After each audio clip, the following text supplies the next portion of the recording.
Red wine splattered across white silk like a gunshot wound. In the center of Manhattan's most exclusive restaurant, Ilara Voss stood frozen, drenched, exposed, humiliated by the one person who shared her face. Her identical twin had just destroyed her in front of a room full of strangers, and Ilara couldn't even breathe, let alone fight back. But across the dining room, a man who'd built an empire on fear and violence saw something in that broken moment that stopped him cold. What happens when the city's most dangerous predator decides to protect the prey? Follow this story to the end, hit that like button, and comment with your city so I can see how far this tale travels. The reservation had been a mistake from the beginning. Ilara knew it the moment her friend Clara had thrust the confirmation email into her hands 3 weeks ago. Eyes bright with that particular brand of cheerful tyranny that came from people who genuinely believed they knew what was best for you. You need to put yourself out there, Clara had insisted, as if Ilara's carefully constructed solitude was some kind of prison rather than the sanctuary it actually was. Just one date. What's the worst that could happen? Now sitting at a corner table in Luminaire, a restaurant so aggressively elegant that even the shadows seemed curated, Ilara could answer that question with painful clarity. The worst was happening. The worst was being here at all.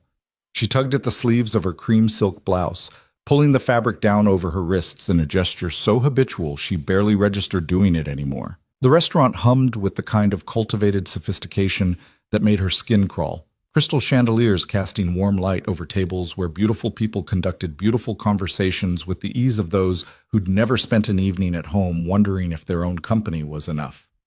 The menu sat unopened before her. She'd glanced at it once, seen the prices, and felt her stomach clench. Even the fonts were intimidating, some elegant serif that probably had a pedigree longer than her own. Her phone buzzed. She grabbed it with embarrassing eagerness. Clara. How's it going? Is he there yet? Ilara's fingers hovered over the keyboard.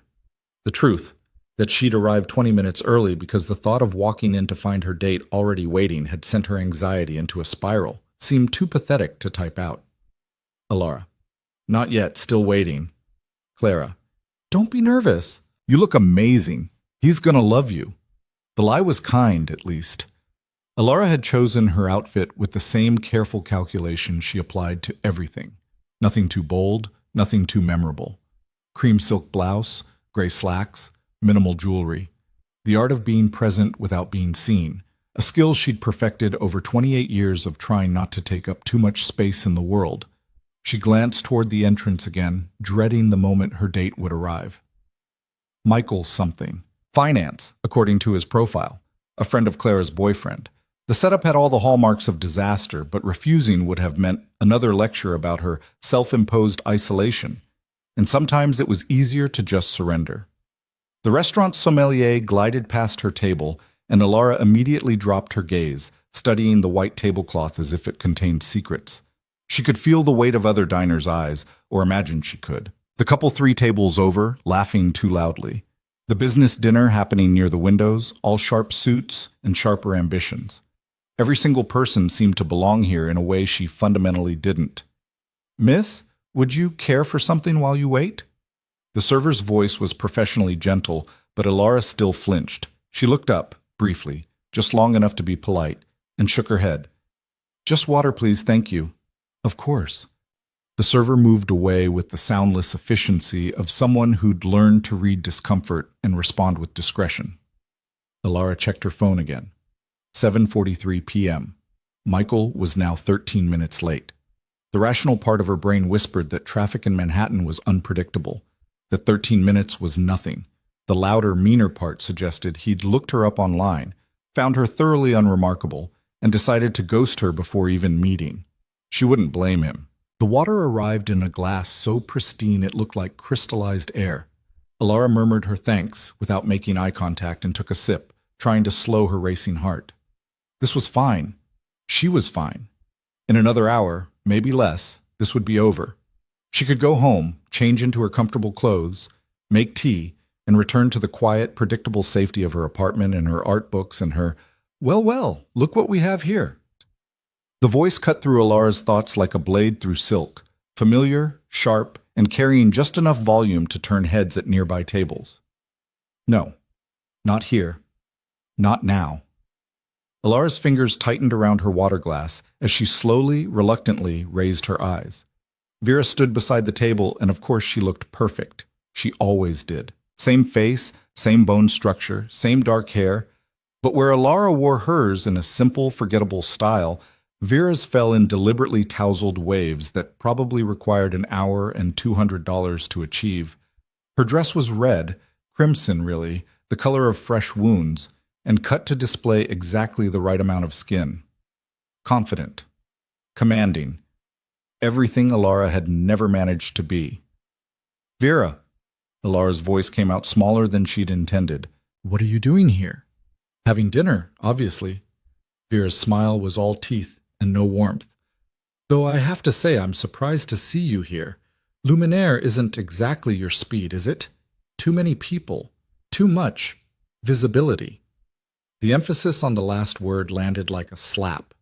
Alara felt heat creeping up her neck, that familiar shame that Vera could summon with surgical precision. Around them, she could sense the attention of other diners. Not obvious, not intrusive, but there, watching, judging. "I'm meeting someone," Alara said quietly, as if that explained anything, as if it mattered. "Are you?" Vera's eyebrows rose in exaggerated surprise. "A date? You?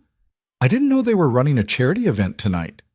The laughter that followed came from Vera's companion, a man Alara hadn't even noticed, too focused on her sister to register anyone else. He was tall, expensive-looking, the kind of generically handsome that came from good genetics and better personal trainers. He laughed at Vera's cruel joke like it was the height of wit. "Please," Alara whispered, "just go." "But we're just catching up," Vera said, her voice rising just enough to ensure nearby tables could hear. "It's been what, 3 months since we last spoke? You can't blame me for being curious about your life. I mean, I know there's not much to catch up on, but still." Alara's hands were shaking now. She pressed them flat against her thighs under the table, trying to steady herself, trying to find some scrap of courage or anger or anything that might help her stand up to her twin. But there was nothing. Just the same hollow feeling she always got around Vera, the sense that she was somehow less than, a rough draft of the person her sister had perfected. "Actually," Vera continued, picking up a wine glass from a passing server's tray with the casual entitlement of someone who'd never been told no, "I'm curious about something. This date of yours, does he know?" "Know what?" The words came out barely above a whisper. "About me. About us." Vera gestured between them with her free hand, the movement encompassing their identical faces. "Does he know he's getting the discount version?" Something in Alara's chest cracked. Not broke. It had broken too many times before to break cleanly now, but cracked. A hairline fracture in whatever fragile composure she'd managed to construct. "Vera, please. I mean, it's only fair to warn him, right?" Vera's eyes glittered with something that might have been amusement or might have been malice. With her, it was hard to tell the difference. That he's getting the sister who hides in museums all day, cataloging other people's art because she's too terrified to create anything of her own. The one who can barely order coffee without stammering. The one who, oops! It happened so fast. One moment Vera was holding the wine glass. The next, red liquid was arcing through the air in a perfect, terrible parabola. Time seemed to slow as Alara watched the wine approach, watched it hang suspended for one impossible moment, before it crashed down across her chest, her lap, her carefully chosen outfit. The sound in the restaurant died instantly.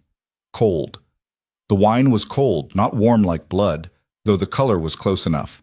It soaked through silk immediately, the fabric clinging to her skin, turning translucent in places that made Alara want to disappear. She sat frozen, not breathing, not moving, as red wine dripped from her hair onto her shoulders and continued its relentless spread across her clothing. "Oh my God," Vera said, her voice pitched perfectly to Carrie. "I'm so sorry. You moved so suddenly, I couldn't help it." Lies. All lies. Alara had seen the deliberate tilt of Vera's wrist, the calculated aim, but she couldn't speak, couldn't defend herself. Her throat had closed entirely, locked tight with humiliation and shock. The restaurant was silent now except for the quiet drip of wine hitting the floor. Every eye in the room was on her. This pathetic woman in her ruined clothes sitting alone at a table clearly set for two, drenched in wine that looked disturbingly like she'd been stabbed. "Here, let me help." Vera reached toward her with a napkin, still performing concern for their audience. "Don't." The word came out strangled, barely human. Alara pushed back from the table, chair scraping loudly against the floor. She needed to leave, needed to run. But her legs wouldn't cooperate, wouldn't move, and she was trapped in this moment with all these people staring and her sister's false sympathy and the wine still dripping, and that's enough. The voice came from somewhere to Alara's left, male, quiet, but carrying an authority that made even the ambient noise of the restaurant seem to pause. Through the blur of her humiliation, she turned her head. A man stood there, tall, maybe 6'2", dressed in a charcoal suit that probably cost more than her monthly rent. Dark hair, dark eyes, a face that seemed carved from something harder than flesh. He wasn't looking at Vera, wasn't looking at the gathering crowd. He was looking at Alara, and there was something in his gaze she couldn't quite identify. Not pity, something else. "Here." He shrugged out of his jacket with economical movements and draped it around Alara's shoulders before she could process what was happening. The fabric was warm from his body heat, and it covered the worst of the wine damage, hiding her from the stares that felt like physical touches. Alara tried to speak, but nothing came out except a small, broken sound. The man didn't seem to expect words. He shifted his position slightly, placing himself between Alara and the rest of the restaurant, blocking the view of curious diners with his body. It was such a simple gesture, but it created an instant pocket of privacy, a shelter in the middle of catastrophe.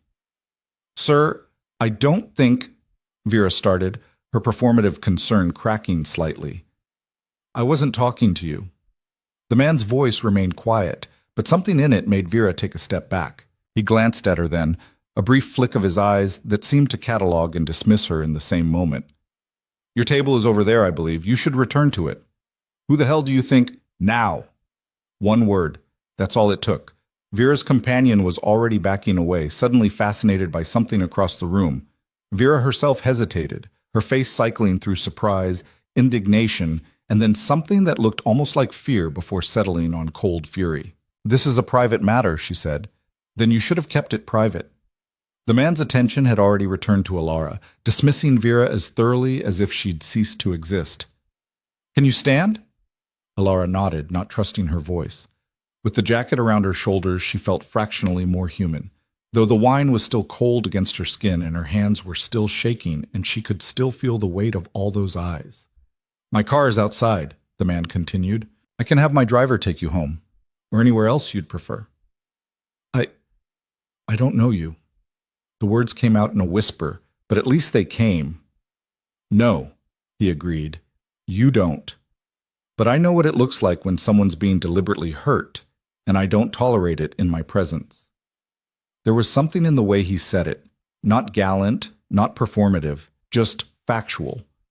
A statement of personal policy delivered with the same weight other people might use to discuss the weather. Behind him, Alara could see the restaurant manager approaching, his expression tight with concern and probably irritation at the scene disturbing his carefully maintained ambiance. She needed to leave before this got worse, before there were more questions and more attention and more people looking at her like she was something pathetic. "Okay," she heard herself say. "Okay." The man nodded once and turned slightly, addressing someone Alara couldn't see. "Marcus, the car." A figure materialized from somewhere near the entrance. Another man, broader, with the kind of build that suggested violence was always an option even if it wasn't currently employed. He nodded and disappeared. "Can you walk?" the stranger asked Alara. She tested her legs. They trembled but held. "Yes." "Then let's get you out of here." He didn't touch her, didn't take her arm or try to guide her physically. Instead, he simply moved, and his presence created a kind of corridor through the restaurant. Diners who'd been staring suddenly found their meals fascinating. The manager who'd been approaching veered off toward another table. Even Vera, still standing near Alara's abandoned table, seemed to shrink back as they passed. The October air hit Alara like a blessing when they stepped outside. Cool, clean, free of the restaurant's cloying perfume and the weight of judgment. She pulled the stranger's jacket tighter around herself, shivering. A black car waited at the curb. Not a limo, but something sleek and expensive. The broad man from inside held the door open. "Where are you headed?" the stranger asked. Alara gave her address in the East Village, her voice still shaky. The man, Marcus, nodded and closed the door once she was settled in the back seat. The stranger who'd rescued her remained on the sidewalk, watching through the tinted window. Alara found herself looking back at him, trying to understand what had just happened. He'd asked for nothing, expected nothing, just intervened. "Your jacket," she said suddenly, rolling down the window. "I'll need to return it." Something that might have been amusement flickered across his face. "Keep it for now. I know where to find you if I need it back." That should have been ominous, probably was ominous, but Alara was too wrung out to care. She nodded, and the car pulled away from the curb, leaving Luminaire and its horrors behind. It wasn't until she was halfway home, watching the city slide past in a blur of lights and strangers, that Alara realized she was crying. Silent tears that streaked her cheeks and dripped onto the expensive jacket wrapped around her shoulders. Tears for the humiliation, yes, but also for something else, for the casual cruelty of her twin, for her own inability to fight back, for the fact that a complete stranger had shown her more kindness in 5 minutes than Vera had in a lifetime. And underneath it all, a question that would haunt her through the sleepless night ahead. Who was he? The apartment was dark when she arrived. Alara's roommate Sarah was away for the week visiting family in Boston. A blessing, since it meant no questions about the wine-soaked clothes or the expensive jacket or the tears that wouldn't quite stop. Alara dropped her keys in the bowl by the door and stood in the entryway for a long moment, trying to decide what to do first. Shower, probably. Get the wine out of her hair. Salvage what she could of the silk blouse, though it was probably ruined beyond repair. Instead, she sank down onto the floor right there in the hallway, her back against the wall, and let herself fall apart properly. The kind of crying that came from somewhere deep and desperate. The kind she usually suppressed, because what was the point? Crying didn't change anything. It didn't make Vera less cruel or Alara less weak or the world less overwhelming. But tonight, alone in her dark apartment wrapped in a stranger's jacket, she cried anyway. Her phone buzzed. Clara, probably, wanting to know how the date went. Alara ignored it. She'd deal with that tomorrow, with the explanations and the sympathy and the inevitable suggestion that she should stand up for herself more, as if she hadn't tried 1,000 times and failed every single one. When the crying finally subsided into hiccups and exhaustion, Alara pulled herself off the floor and made her way to the bathroom. The mirror confirmed what she already knew. She looked like disaster. Red-rimmed eyes, wine-stained hair, skin blotchy from tears. The silk blouse was definitely ruined, the wine having set into the fabric like a scar. She peeled off the destroyed clothes and stepped into the shower, letting the hot water wash away the physical evidence of the evening. The emotional evidence would take longer. Would take always, probably. Afterward, dressed in soft pajamas with her hair wrapped in a towel, Alara finally looked at her phone. 17 missed messages. Most from Clara, increasingly frantic. 3 from a number she didn't recognize. Michael, she assumed, the date who'd never showed up. Probably for the best. She couldn't imagine trying to make conversation after what had happened. She responded to Clara with a simple text. Didn't work out. I'm fine. Talk tomorrow. Then she opened her laptop and did what she always did when the world became too much. She lost herself in art.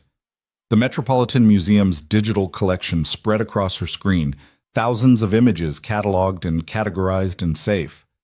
Alara had been working as an assistant curator there for 3 years now, a job that let her spend her days surrounded by beauty, created by people brave enough to make something permanent. She'd never been brave enough herself, had never put brush to canvas or pen to paper with the intention of creating art. But she could appreciate it, she could protect it, and on nights like this, she could hide in it. She pulled up the files she'd been working on before the date, a small 17th century oil painting that had recently been donated to the museum. A domestic scene, a woman alone in a room with late afternoon light falling through a window. Nothing dramatic, nothing momentous, just a quiet moment of solitude captured forever. Alara had spent weeks researching the painting's provenance, tracking its journey through private collections and auction houses. It was the kind of meticulous, solitary work she excelled at, No performance required, no pretending to be someone she wasn't. Her fingers flew across the keyboard, adding notes to the catalog entry, cross-referencing similar works from the same period. The world narrowed to the glow of the screen and the soft click of keys, and the familiar, comfortable territory of facts and dates and attribution. She worked until her eyes burned and the numbers on her bedside clock read 2:47 a.m.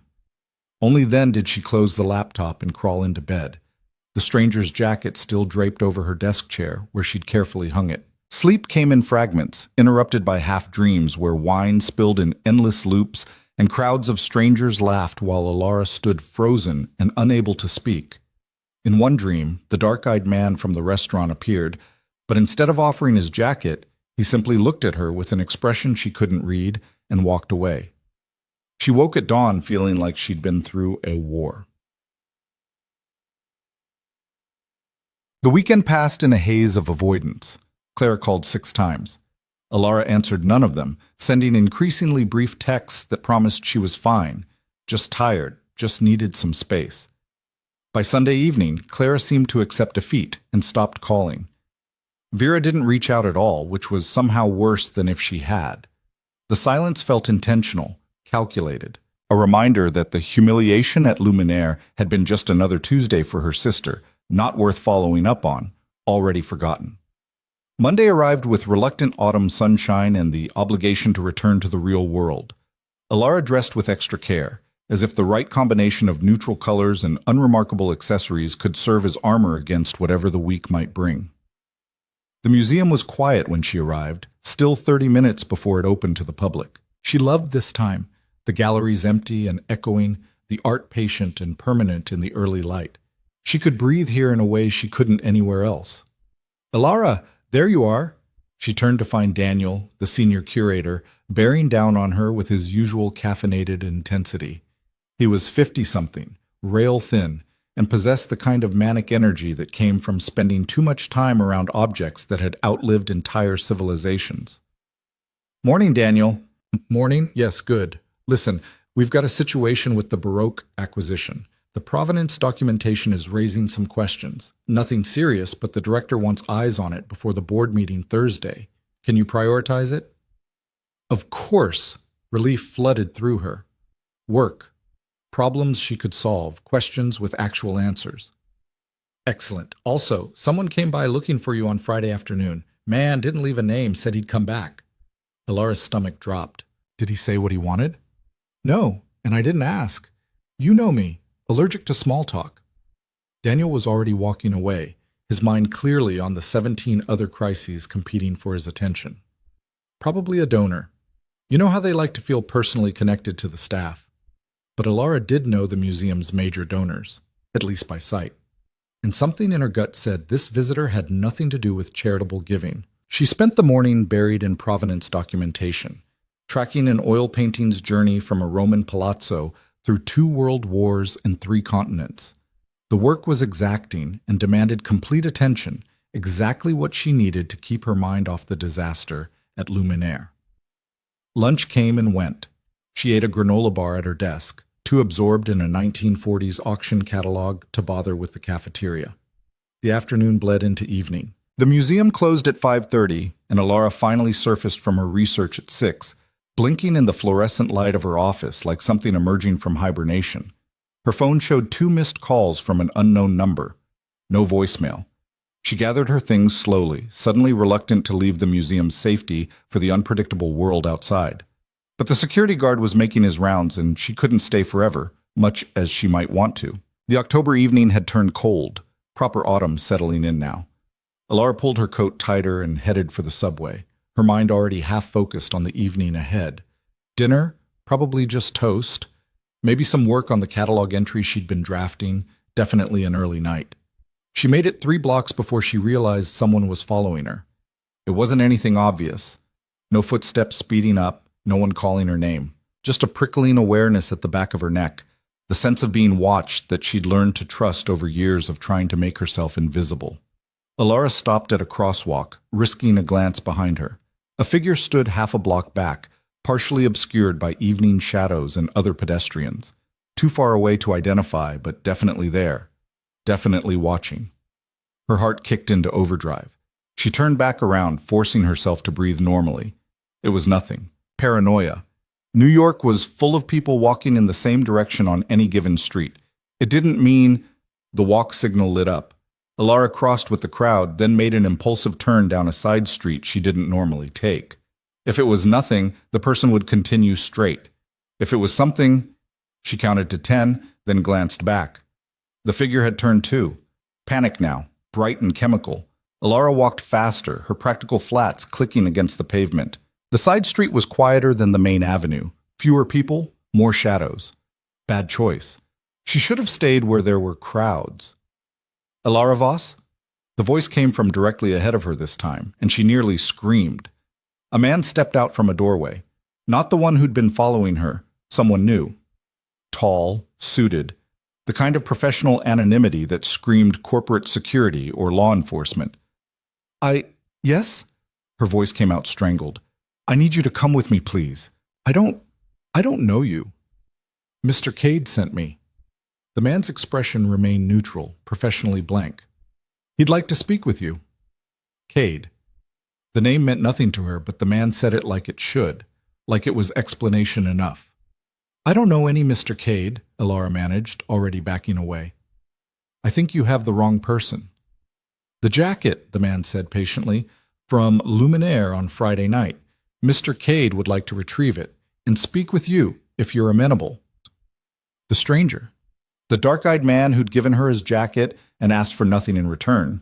Except now, apparently he was asking, or not asking, having her followed, having her cornered on a dark street by men who spoke in the careful, neutral tones of professional intimidation. I can bring the jacket to him, Alara said, still backing away. Just tell me where... Miss Voss. The man took a step forward, and Alara flinched. He stopped immediately, raising his hand slightly in a gesture of peace. I apologize. I'm not explaining this well. Mr. Cade genuinely just wants to speak with you. At your convenience, no pressure, but he asked me to extend the invitation in person, and I'm not great at this kind of thing. Was that a hint of actual discomfort in the man's voice? Alara studied him more carefully. He did look uncomfortable, actually, like someone who was much better at other tasks being forced into diplomatic service. He could have called, she said carefully. He doesn't have your number, and he thought showing up at the museum might make you uncomfortable. So, having me followed is better? I wasn't...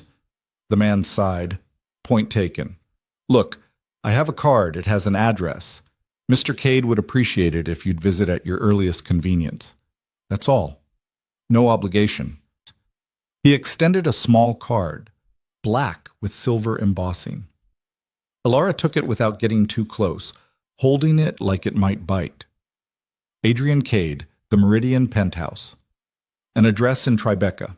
No phone number, no email, no job title, just a name and a location printed in elegant sans serif font. What does he want? Alara asked. To talk to you, the man repeated. That's all he told me. That's not an answer. It's the only one I have.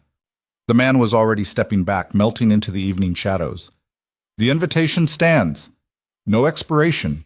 Your choice. Then he was gone, and Alara was alone on the side street with a business card and a hammering heart and absolutely no idea what to do next. She made it home in a daze, double-checking every few blocks to make sure no one was following her this time. The apartment was still empty. Sarah's family visit had extended through the week, and Alara had never been so grateful for solitude. The jacket still hung on her desk chair. She'd meant to have it cleaned, to return it somehow, but the weekend's paralysis had prevented any action. Now she stared at it like it was evidence of a crime she didn't understand. Who was Adrian Cade? And what did he want with her? She pulled out her laptop and typed his name into the search bar. The results were sparse. A few mentions in business journals, always vague. Real estate developer, private equity investor, Manhattan businessman. But nothing concrete, no social media presence, no photos except one grainy image from a charity gala 3 years ago, too blurry to make out features. The absence of information was information itself. In an age where everyone's life was documented and cataloged and available for consumption, this kind of digital silence required effort, required intention. Alara's phone buzzed. Unknown number. She stared at it for 3 rings before answering. Hello? Miss Voss. A male voice, not the one from earlier. Older, rougher. This is Marcus. We met on Friday night. The driver. The broad man who'd opened the car door. Oh, hello. I'm calling on behalf of Mr. Cade. He wanted me to apologize if his associate made you uncomfortable this evening. That wasn't the intention. What was the intention? Alara asked, surprising herself with the directness. A pause. He wants to talk to you, that's all. No games, no pressure, just a conversation. About what? That's between you and him, miss. But I've known Mr. Cade for 15 years, and I've never seen him take an interest in someone the way he did after Friday night. He's not looking to hurt you. Quite the opposite, I think. The words should have been reassuring.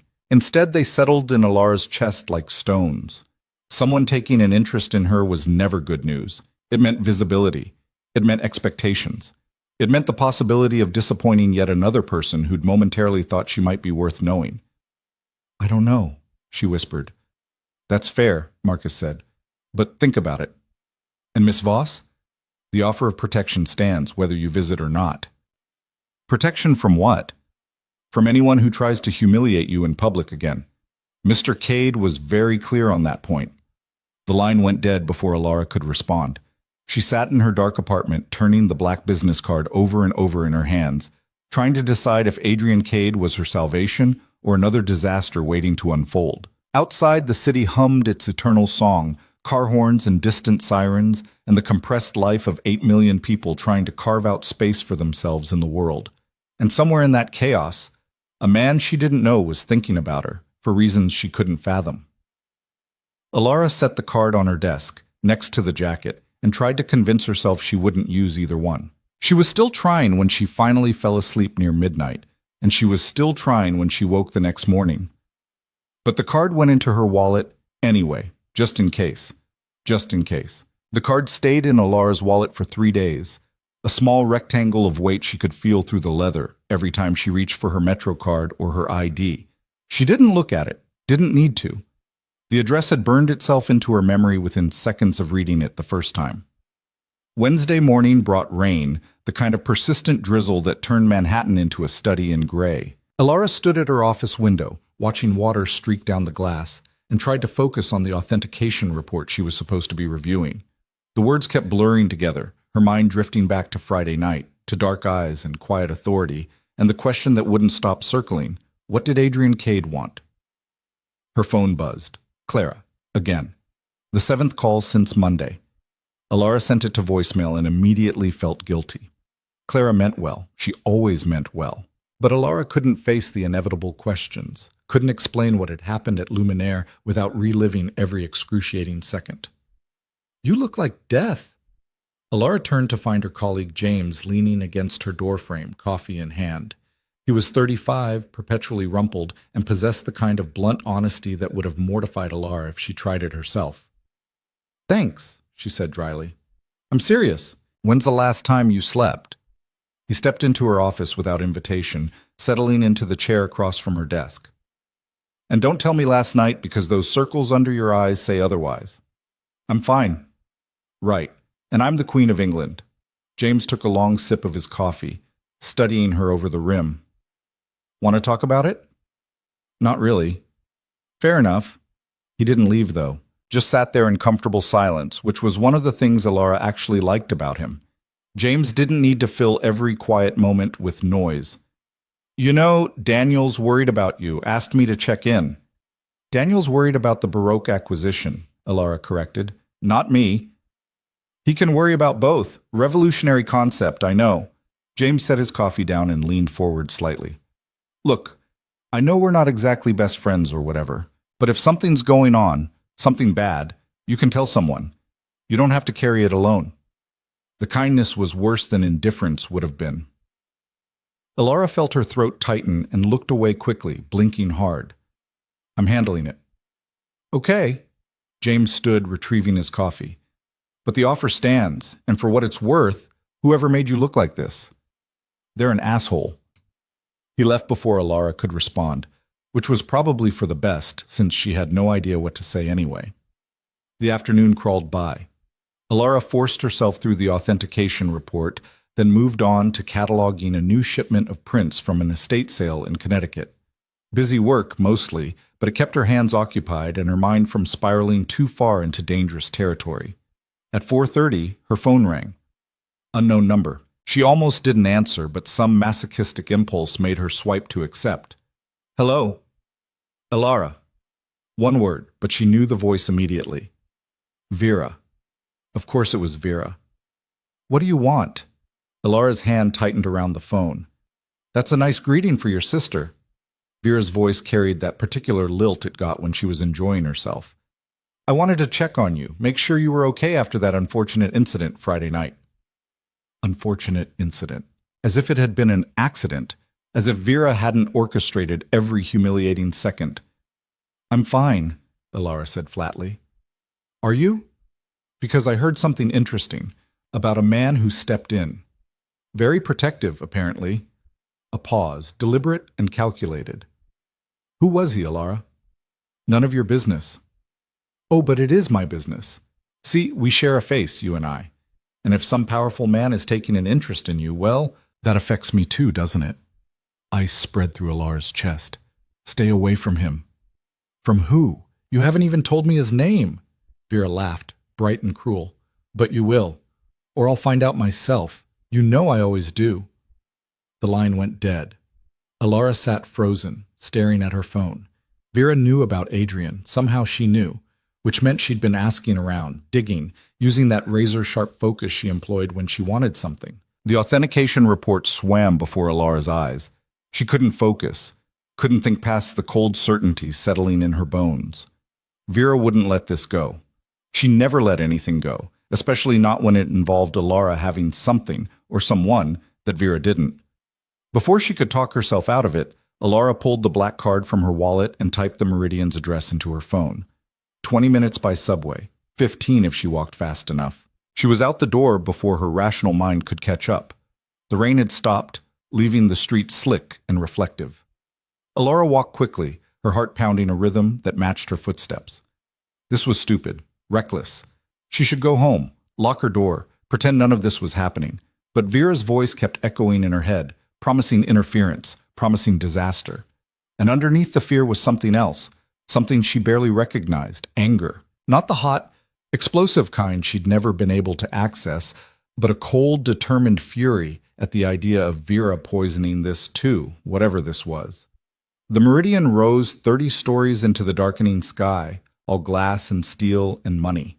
The lobby was aggressively luxurious, marble floors, modern art that probably cost more than Alara made in a year. A front desk staffed by people who looked like they'd been cast for a film about elegant gatekeepers. Alara approached the desk, her resolve already wavering. I'm here to see Adrian Cade. The woman behind the desk didn't blink. Your name? Alara Voss. Something flickered across the woman's face. Recognition, maybe, or surprise. She picked up a phone, pressed a button, murmured something too quiet to hear. Then she hung up and smiled professionally. Mr. Cade is expecting you. Penthouse elevator is on your right. You'll need this.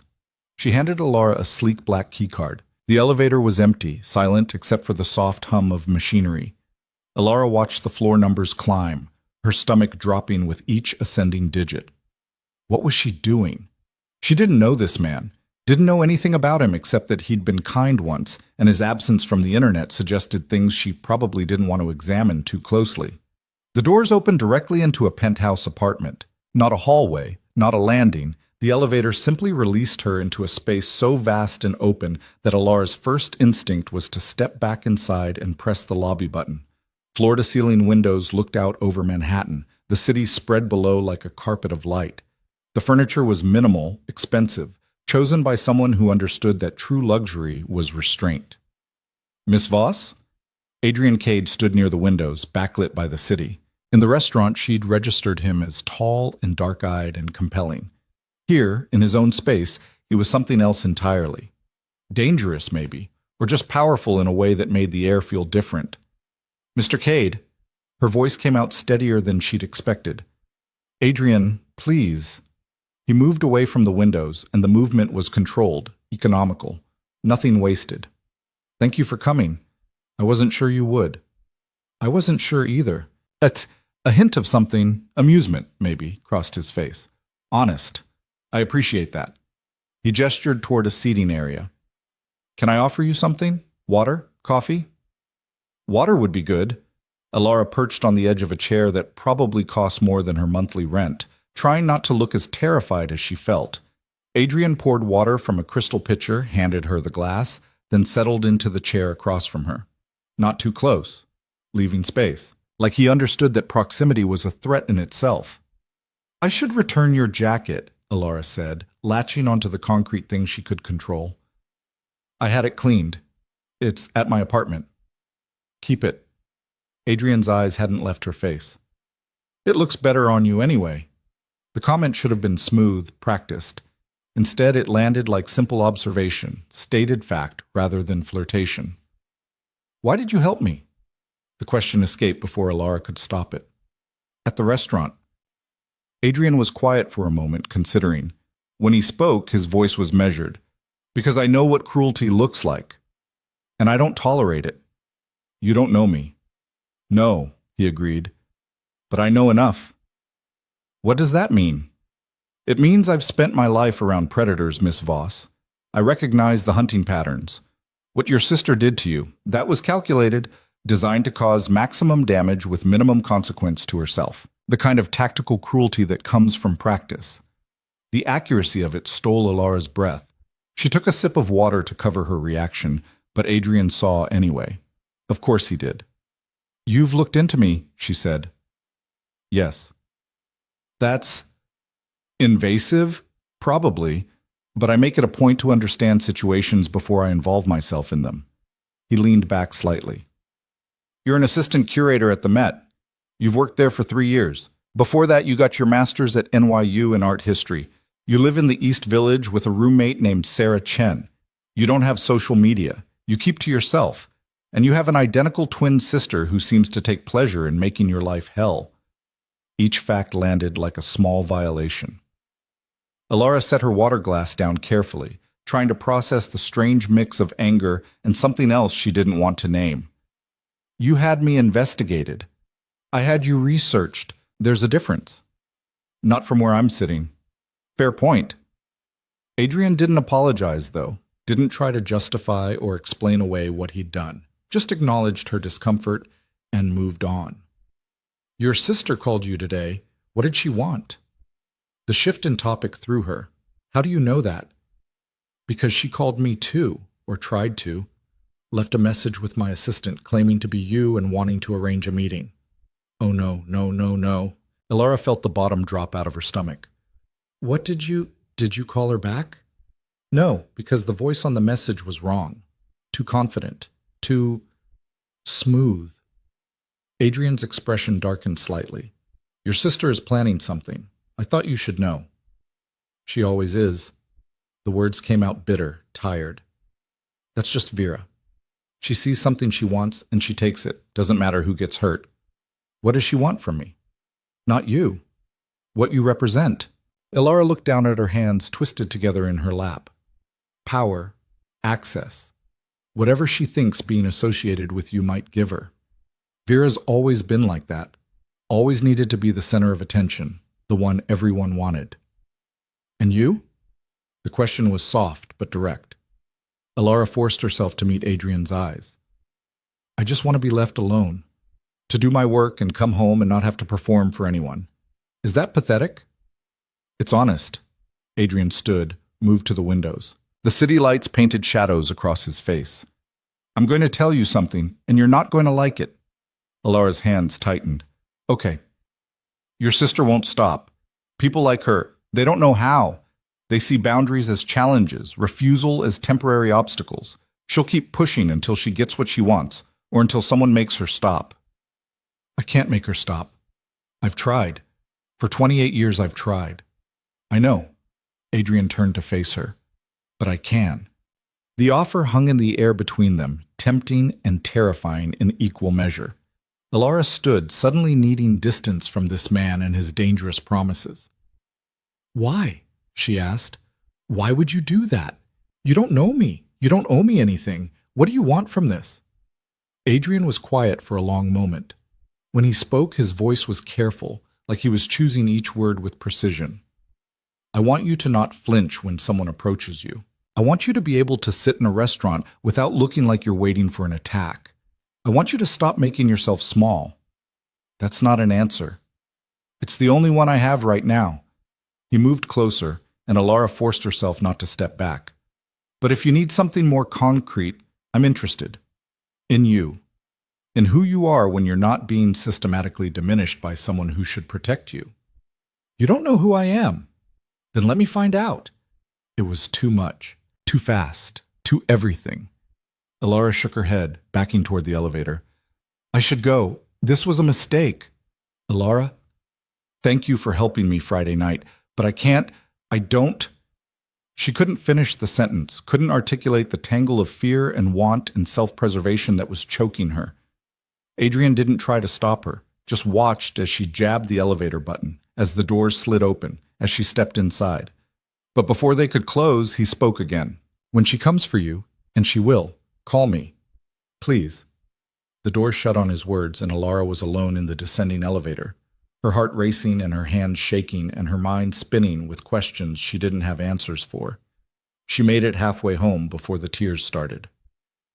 The next 2 days passed in a blur of forced normalcy.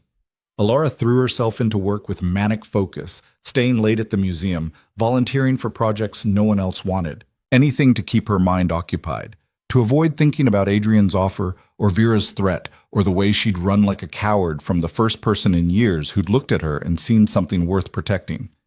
Friday evening found her alone in the conservation lab, examining a small Renaissance oil painting under magnification. The rest of the staff had left hours ago. She had the building to herself, just her and centuries of captured beauty and the comfortable silence of work. Her phone buzzed. She ignored it. It buzzed again and again.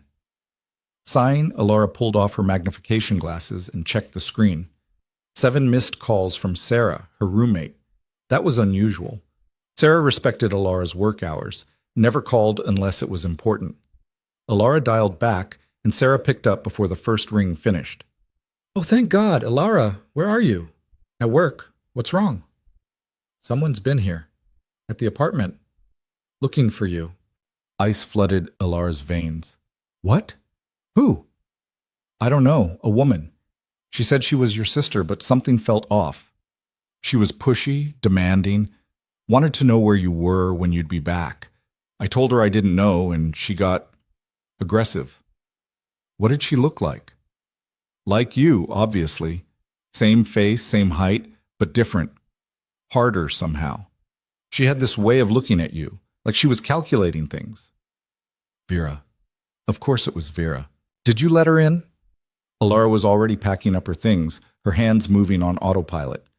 No, I told her to leave, but Alara, she said she'd be back, and she knew things about your schedule, about the museum. How does she know that stuff? Because Vera made it her business to know. Because Vera collected information like weapons and deployed them with surgical precision. Lock the door, Alara said, heading for the exit. Don't let anyone in. I'll be there in 20 minutes. Should I call the police? No, just stay inside. I'm coming. She hung up and ran. The subway was crowded, Friday night revelers heading out for the evening. Alara wedged herself into a corner, trying to breathe normally, trying to think. Vera at her apartment. Vera interrogating Sarah. Vera escalating. Adrian's words echoed in her memory. She won't stop. The apartment building looked normal when Alara arrived. No police, no disturbance, just the familiar brownstone with its tired brick and crooked steps. She took them 2 at a time, her keys already in her hand. Sarah opened the door before Alara could knock, relief washing over her face. Oh, thank God. I'm sorry, Alara said immediately. I should have warned you about her. Your sister? Sarah locked the door behind them, 3 separate locks clicking into place. Yeah, you maybe could have mentioned you had an evil twin situation going on. It's complicated. Isn't it always? Sarah collapsed onto the couch, running her hands through her short hair. She left about an hour ago, but Alara, I got a weird vibe, like she was scoping the place out. She kept looking around, asking questions about your room, your things. Alara's room. She headed there immediately, Sarah following. Everything looked normal at first glance. Bed made, desk organized, books alphabetized on the shelf. But something felt wrong. She couldn't identify what, just a sense of displacement, of things being fractionally different than she'd left them. Then she saw it. Her laptop, closed on her desk. She always left it open. Always. It was a small thing, probably meaningless, but it sent alarm bells ringing through her chest. She was in here, Alara said quietly. What? How do you know? My laptop. I didn't close it. Alara opened it, her fingers trembling slightly. The login screen appeared, password protected. But Vera was smart. Vera would have found a way. Should we check if anything's missing? Sarah asked. Alara did a quick inventory, nothing obvious gone. But her work notes were still up on the screen, the file she'd been reviewing yesterday about the museum's upcoming exhibition schedule. Harmless information mostly. Except for the donor list at the bottom, names and contact information for the people funding the next show. Damn it, Alara whispered. What? She was looking for information about my work, about who I know. About Adrian, Alara didn't say. About any connection Vera could exploit. Her phone buzzed, unknown number. Against her better judgment, Alara answered. Hello? You've been avoiding me, little sister. Vera's voice sweet as poison. Alara's hand tightened on the phone. Stay away from my apartment. Your apartment? I was just visiting, catching up with your roommate. She's lovely, by the way. Very protective of you. What do you want, Vera? The same thing I've always wanted. What's mine? A pause calculated for maximum impact. Tell me about Adrian Cade.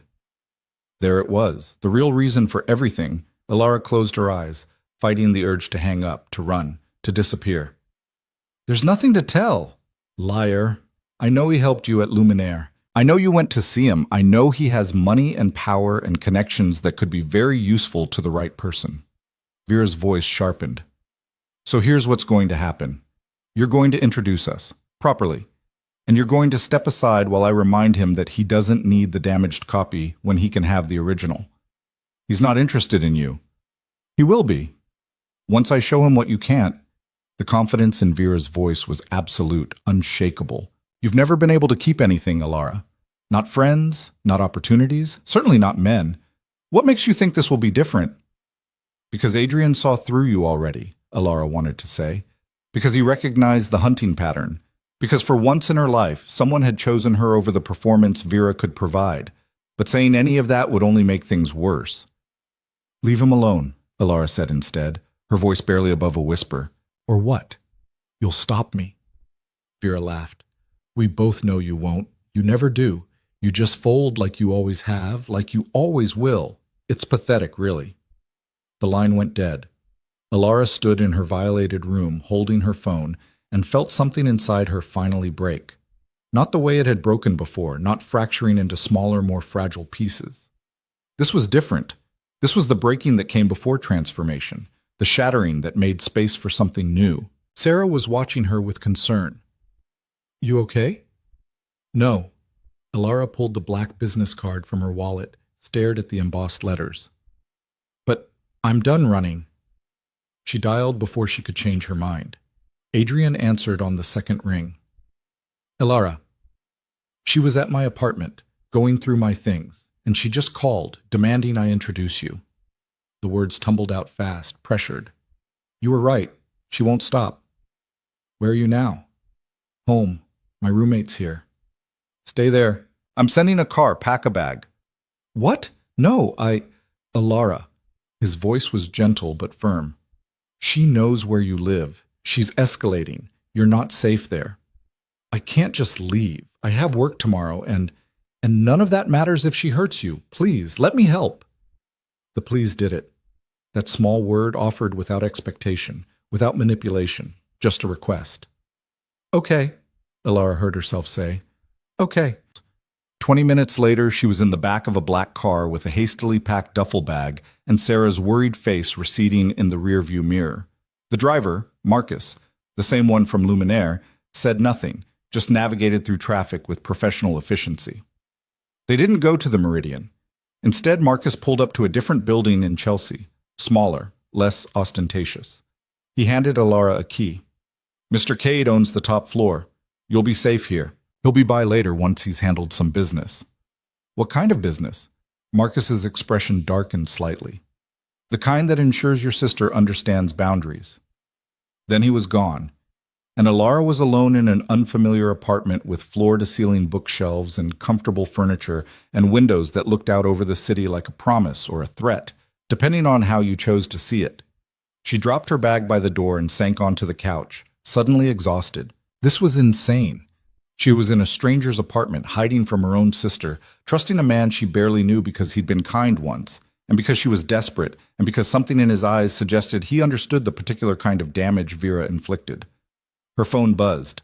Clara, finally. Alara answered, too tired to avoid it anymore. Where have you been? Clara demanded. I've been calling for days. I'm sorry. Things got complicated. Because of the date? Michael said he got stuck in traffic, and when he finally showed up, you were already gone. What happened? Alara closed her eyes. The date. She'd completely forgotten about the date, about Michael who'd never arrived, about the entire reason she'd been at Luminaire in the first place. It felt like years ago instead of less than a week. Vera happened, she said quietly. Clara's sharp intake of breath carried across the line. What did she do? Alara told her. Not everything. Not Adrian, not the part about hiding in a strange apartment, but enough. The wine, the humiliation, the escalation. That's it, Clara said when Alara finished. I'm coming over. Where are you? Not at home. Then where? Alara hesitated. Somewhere safe. I can't explain right now, but I'm okay. I promise.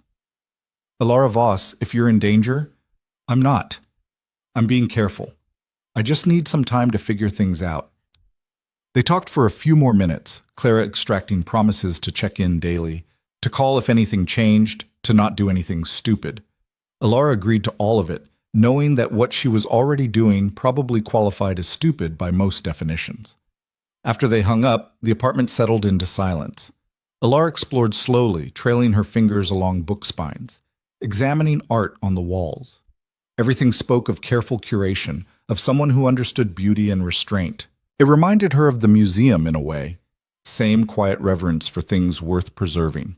She found herself in what was clearly Adrian's study. A massive desk dominated one wall, its surface clean except for a single lamp and a leather journal. She shouldn't look. Shouldn't invade his privacy the way he'd invaded hers with his research. She looked anyway.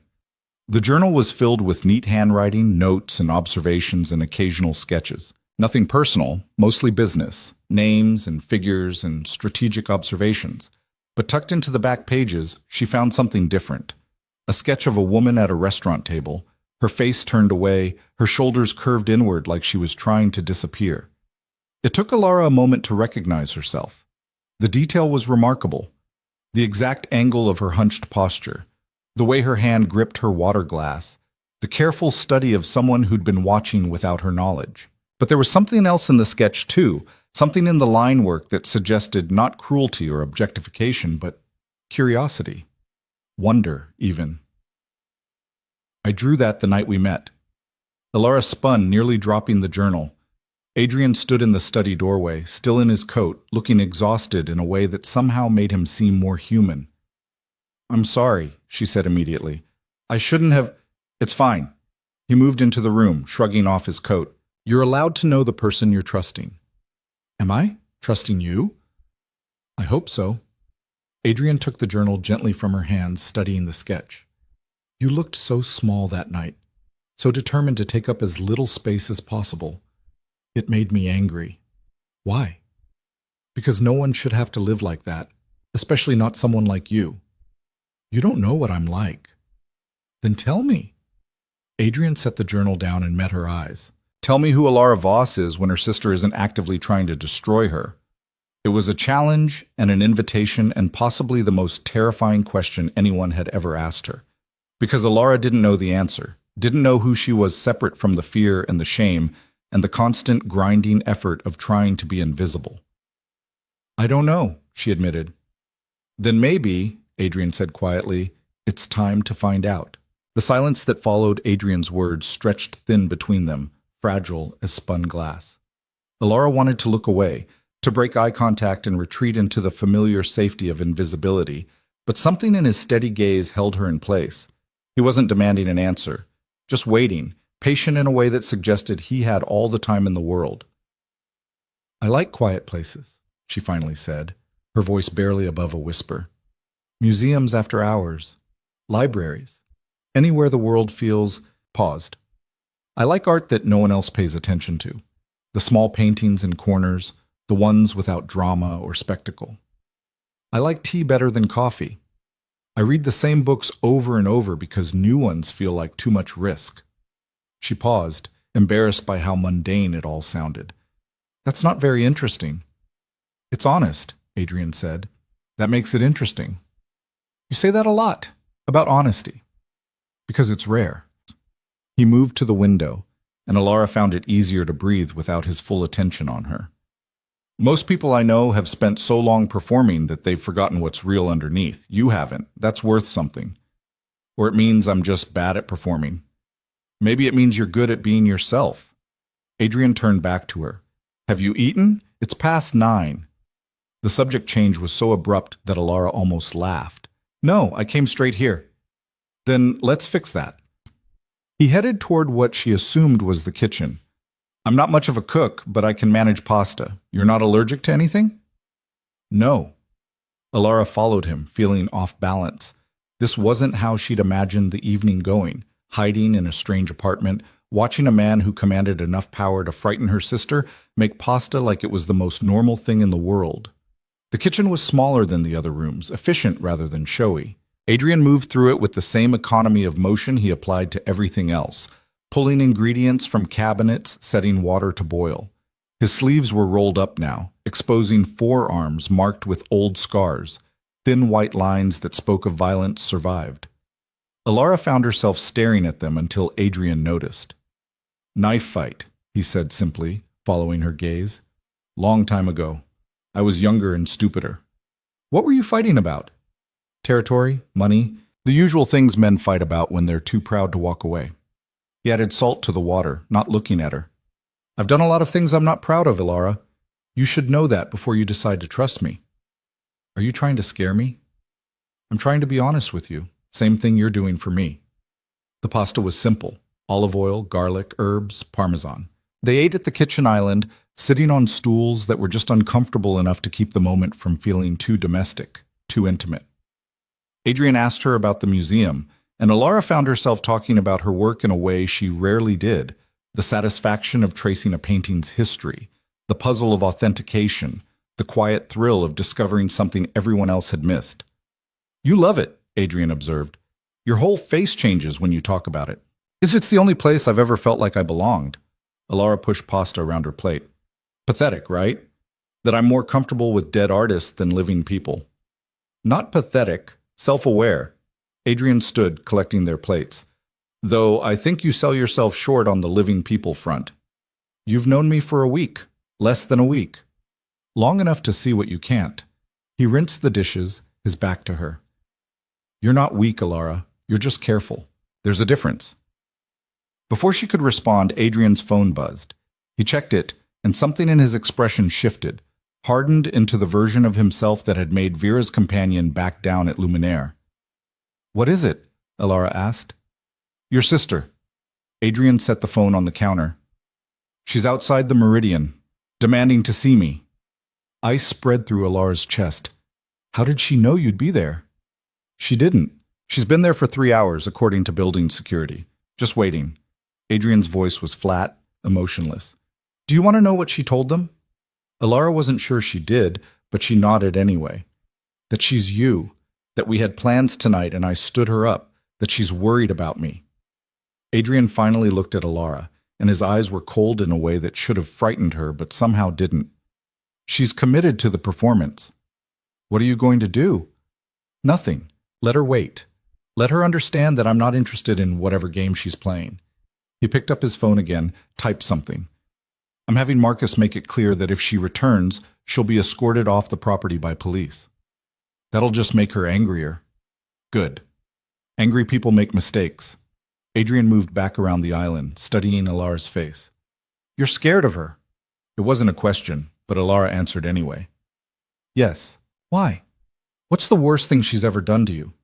The question opened something inside Alara that she'd kept locked for years. She looked down at her hands, twisted together in her lap, and the words came out before she could stop them. When we were 16, I had a boyfriend. First one ever. His name was David, and he was quiet like me, kind. We'd spend hours in the library together, just reading side by side. The memory hurt, sharp and fresh despite the years. Vera found out. Decided she wanted him, not because she actually did, just because I had something that made me happy. What happened? Adrian's voice was gentle now, careful. She seduced him. Took maybe a week. Then she got bored and dumped him, but not before making sure he told me every detail of what they'd done. How much better she was. How he'd only dated me because he was too shy to approach her. Alara forced herself to meet Adrian's eyes. I know it sounds childish, ancient history, but it taught me something, that anything I cared about, Vera would take, just to prove she could. That's why you don't let yourself care about things, Adrian said quietly. Or people. It's safer. It's half a life. The words stung because they were true. Alara stood abruptly, needing distance. I should go to bed. It's late. Alara, which room is mine? Adrian studied her for a long moment, then nodded. Down the hall, second door on the left. There's an ensuite bathroom. Take whatever you need. She fled before he could say anything else that might crack her open further. The bedroom was simple, elegant, the bed covered in white linens that looked impossibly soft. Alara locked the door behind her and leaned against it, her heart racing. This was a mistake. All of it. She should leave, go back to her apartment, face Vera like an adult, instead of hiding behind a man she barely knew. Except she was so tired of facing Vera alone, of losing every single confrontation, of being diminished until there was almost nothing left. Her phone buzzed, a text from an unknown number. I know you're with him, enjoying his money, his protection, but you can't hide forever, little sister, and when you come out, I'll be waiting. Vera. Of course Vera had her number. Vera had everything, always. Alara deleted the text and turned off her phone. Then she showered, washing away the day's accumulated tension, and crawled into the unfamiliar bed and clothes borrowed from her own hastily packed bag. Sleep should have been impossible, but exhaustion pulled her under within minutes, dragging her into dreams where she was chased through endless museum galleries by someone wearing her own face. She woke to sunlight and the smell of coffee. For a disoriented moment, Alara couldn't remember where she was. Then it came back in a rush. Vera, Adrian, the safe house. She checked her phone. 8:47 a.m., Saturday. No work, no obligations, nowhere she needed to be except here, hiding. The apartment was quiet when she emerged. She followed the coffee smell to the kitchen and found a note in Adrian's neat handwriting. Had to handle some business. Make yourself at home. Back by noon. Alara poured coffee and wandered through the apartment, examining it properly in daylight. The bookshelves were filled with an eclectic mix: Russian literature, military strategy, art history, philosophy. She pulled out a worn copy of Dostoevsky's The Brothers Karamazov and found notes in the margins, Adrian's handwriting analyzing passages about morality and justice. She was curled up on the couch, deep into the annotated novel, when the apartment door opened. Alara tensed, but it was Adrian, carrying a leather portfolio and looking like he hadn't slept. You're reading my books, he said, something that might have been pleasure crossing his face. Sorry, I got curious. Don't apologize, that's what they're for. He set the portfolio down and crossed to the kitchen, pouring his own coffee. Did you sleep? Better than I expected. Alara closed the book carefully, marking her place. What kind of business? Adrian was quiet for a moment, debating something. Then he said, the kind that ensures your sister understands consequences. What does that mean?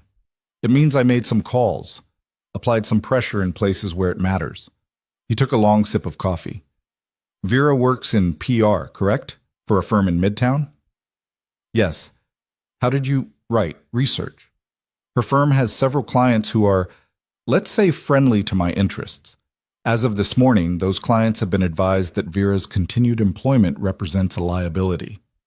Adrian's expression was neutral, but there was steel underneath. She'll likely be fired by Monday. Alara stood, the book sliding forgotten to the couch. You can't do that. I already did. You can't just... She needs that job. She'll know it was because of me. It was because of her own actions. Adrian set his coffee down. She broke into your apartment, harassed your roommate, and is currently stalking me. Those are choices she made. This is the consequence. You don't understand. This will make everything worse. She'll what? Escalate? She was already escalating, Alara. At what point were you planning to draw a line? The question hit like a slap. Alara wrapped her arms around herself, suddenly cold despite the apartment's warmth. You had no right. Maybe not, but I have the ability and I used it. She needed to understand that you're not alone anymore, that hurting you has a cost. I didn't ask you to fight my battles. No, you asked me to help you stay safe. This is what that looks like. Adrian moved closer, and Alara fought the urge to back away. I know you're angry, but think about what she was doing, Alara.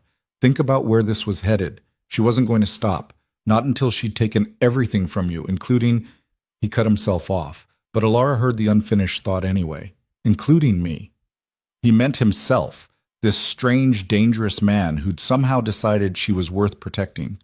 I need air, she said abruptly. I need to go outside. That's not safe. I don't care. I can't stay locked in here like a prisoner. Then I'll come with you. Adrian was already reaching for his jacket. Marcus can drive us somewhere public. Your choice where.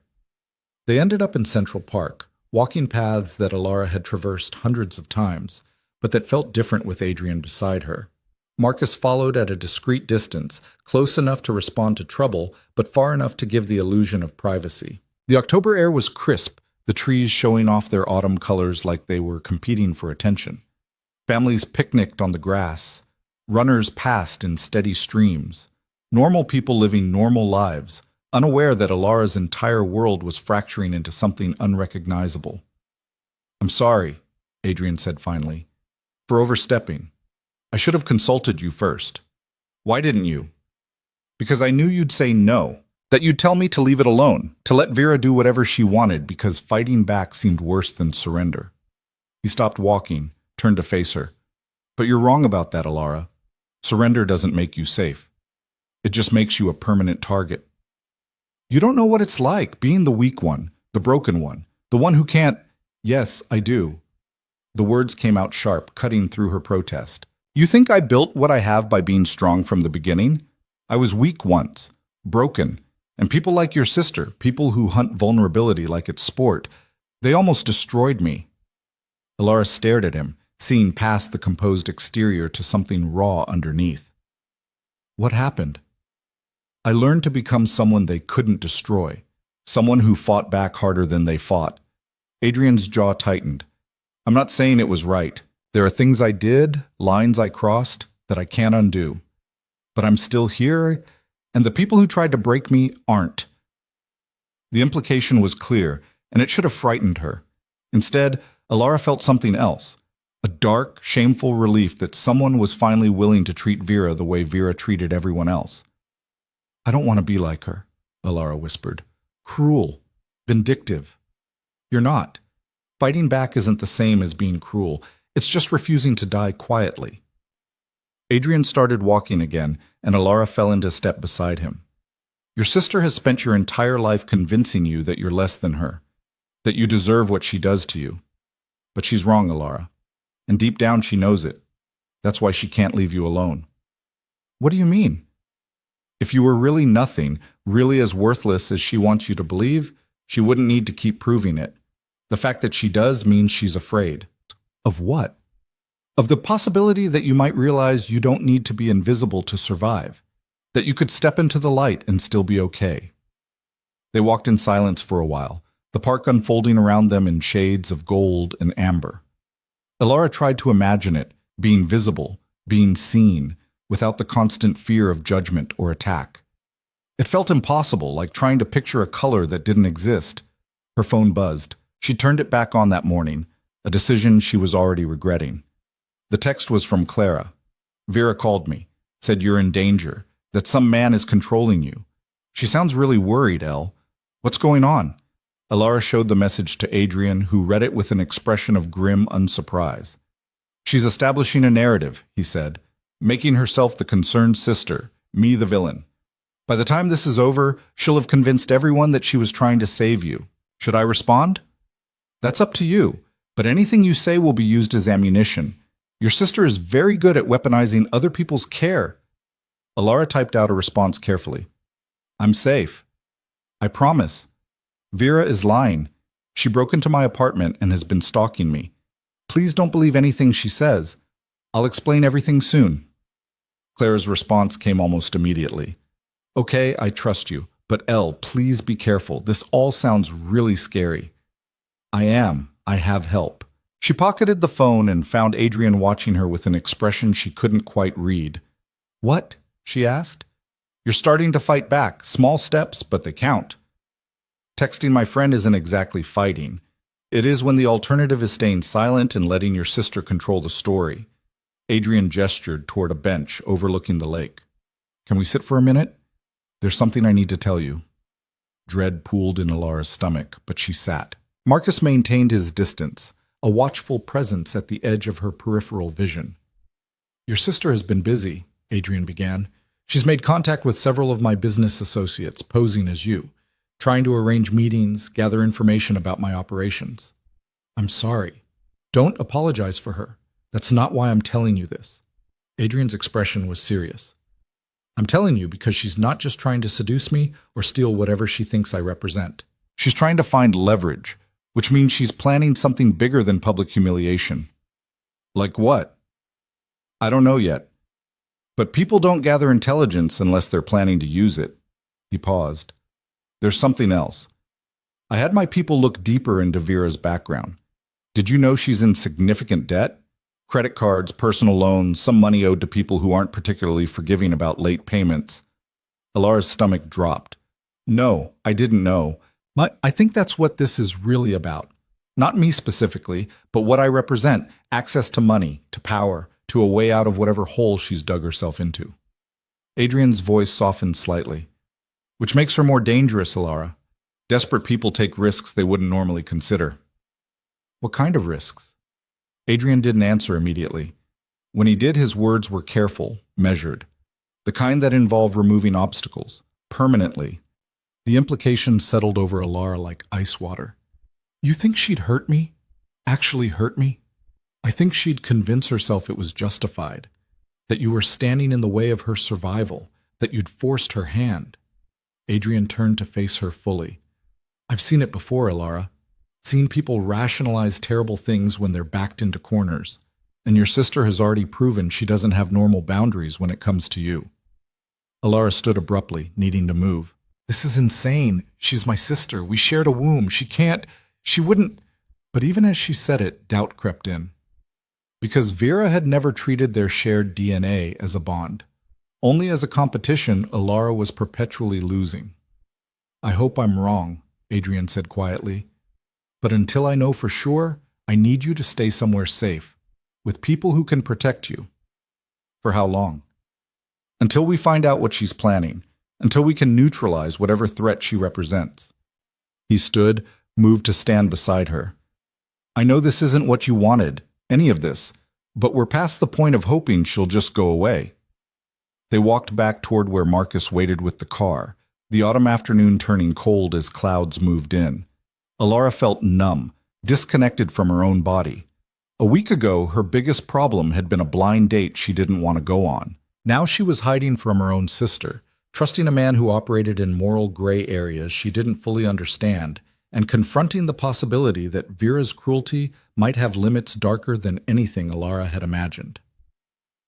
The drive back to the Chelsea apartment was quiet. Alara stared out the window, watching the city slide past in a blur of steel and glass and people living their uncomplicated lives. When they arrived, Adrian walked her up himself rather than letting Marcus handle it. I have meetings this afternoon, he said once they were inside. Security business, but Marcus will be downstairs if you need anything, and Alara... He hesitated, and for the first time since she'd met him, Adrian looked uncertain. Lock the door. Don't open it for anyone except me or Marcus. Not delivery people, not maintenance, not anyone claiming to be from the building. Promise me. I promise. He left, and Alara was alone again with her thoughts and her fear, and the growing certainty that her life had crossed some invisible threshold from which there was no returning. She tried to distract herself with work, pulling up files on her laptop, attempting to focus on the authentication project she'd been neglecting. But the words swam before her eyes, meaningless. Instead, she found herself going through her phone's photo library, scrolling back through years of carefully curated invisibility. There were almost no pictures of her. A few group shots from museum events where she'd been unavoidably included. One or two selfies Claire had insisted on taking. That was it. Meanwhile, Vera's social media, which Alara looked at now with morbid curiosity, was an endless stream of perfectly composed images. Vera at restaurants, at parties, with friends who all looked as polished and perfect as she did. Hundreds of pictures, thousands of likes, a carefully constructed life that looked effortless. The most recent post was from 3 hours ago. A selfie taken in front of the Meridian, Vera's expression worried, vulnerable. The caption read, "Worried about my sister. If anyone has seen Alara Voss, please contact me. She's with someone dangerous and I'm scared for her safety. Hashtag find Alara." Hashtag sisterlove already. It had 200 likes and dozens of comments offering sympathy and support. Alara read through them with sick fascination, watching her sister weaponize concern, turn herself into the victim of a story she'd entirely fabricated. One comment stood out, from someone Alara didn't recognize. "Have you called the police? If she's really in danger, they can help." Vera's response, "I've tried. They say she's an adult and hasn't been reported missing officially, but I know something's wrong. I can feel it. She was building a case, creating a paper trail that would support whatever narrative she was planning to spin." Alara screenshotted the post and texted it to Adrian. His response came quickly. "I see it. Already working on damage control. Don't engage. Don't respond to any comments. Stay invisible. Stay invisible." The story of her life condensed into 2 words. Alara was making tea when her phone rang. Unknown number. She let it go to voicemail.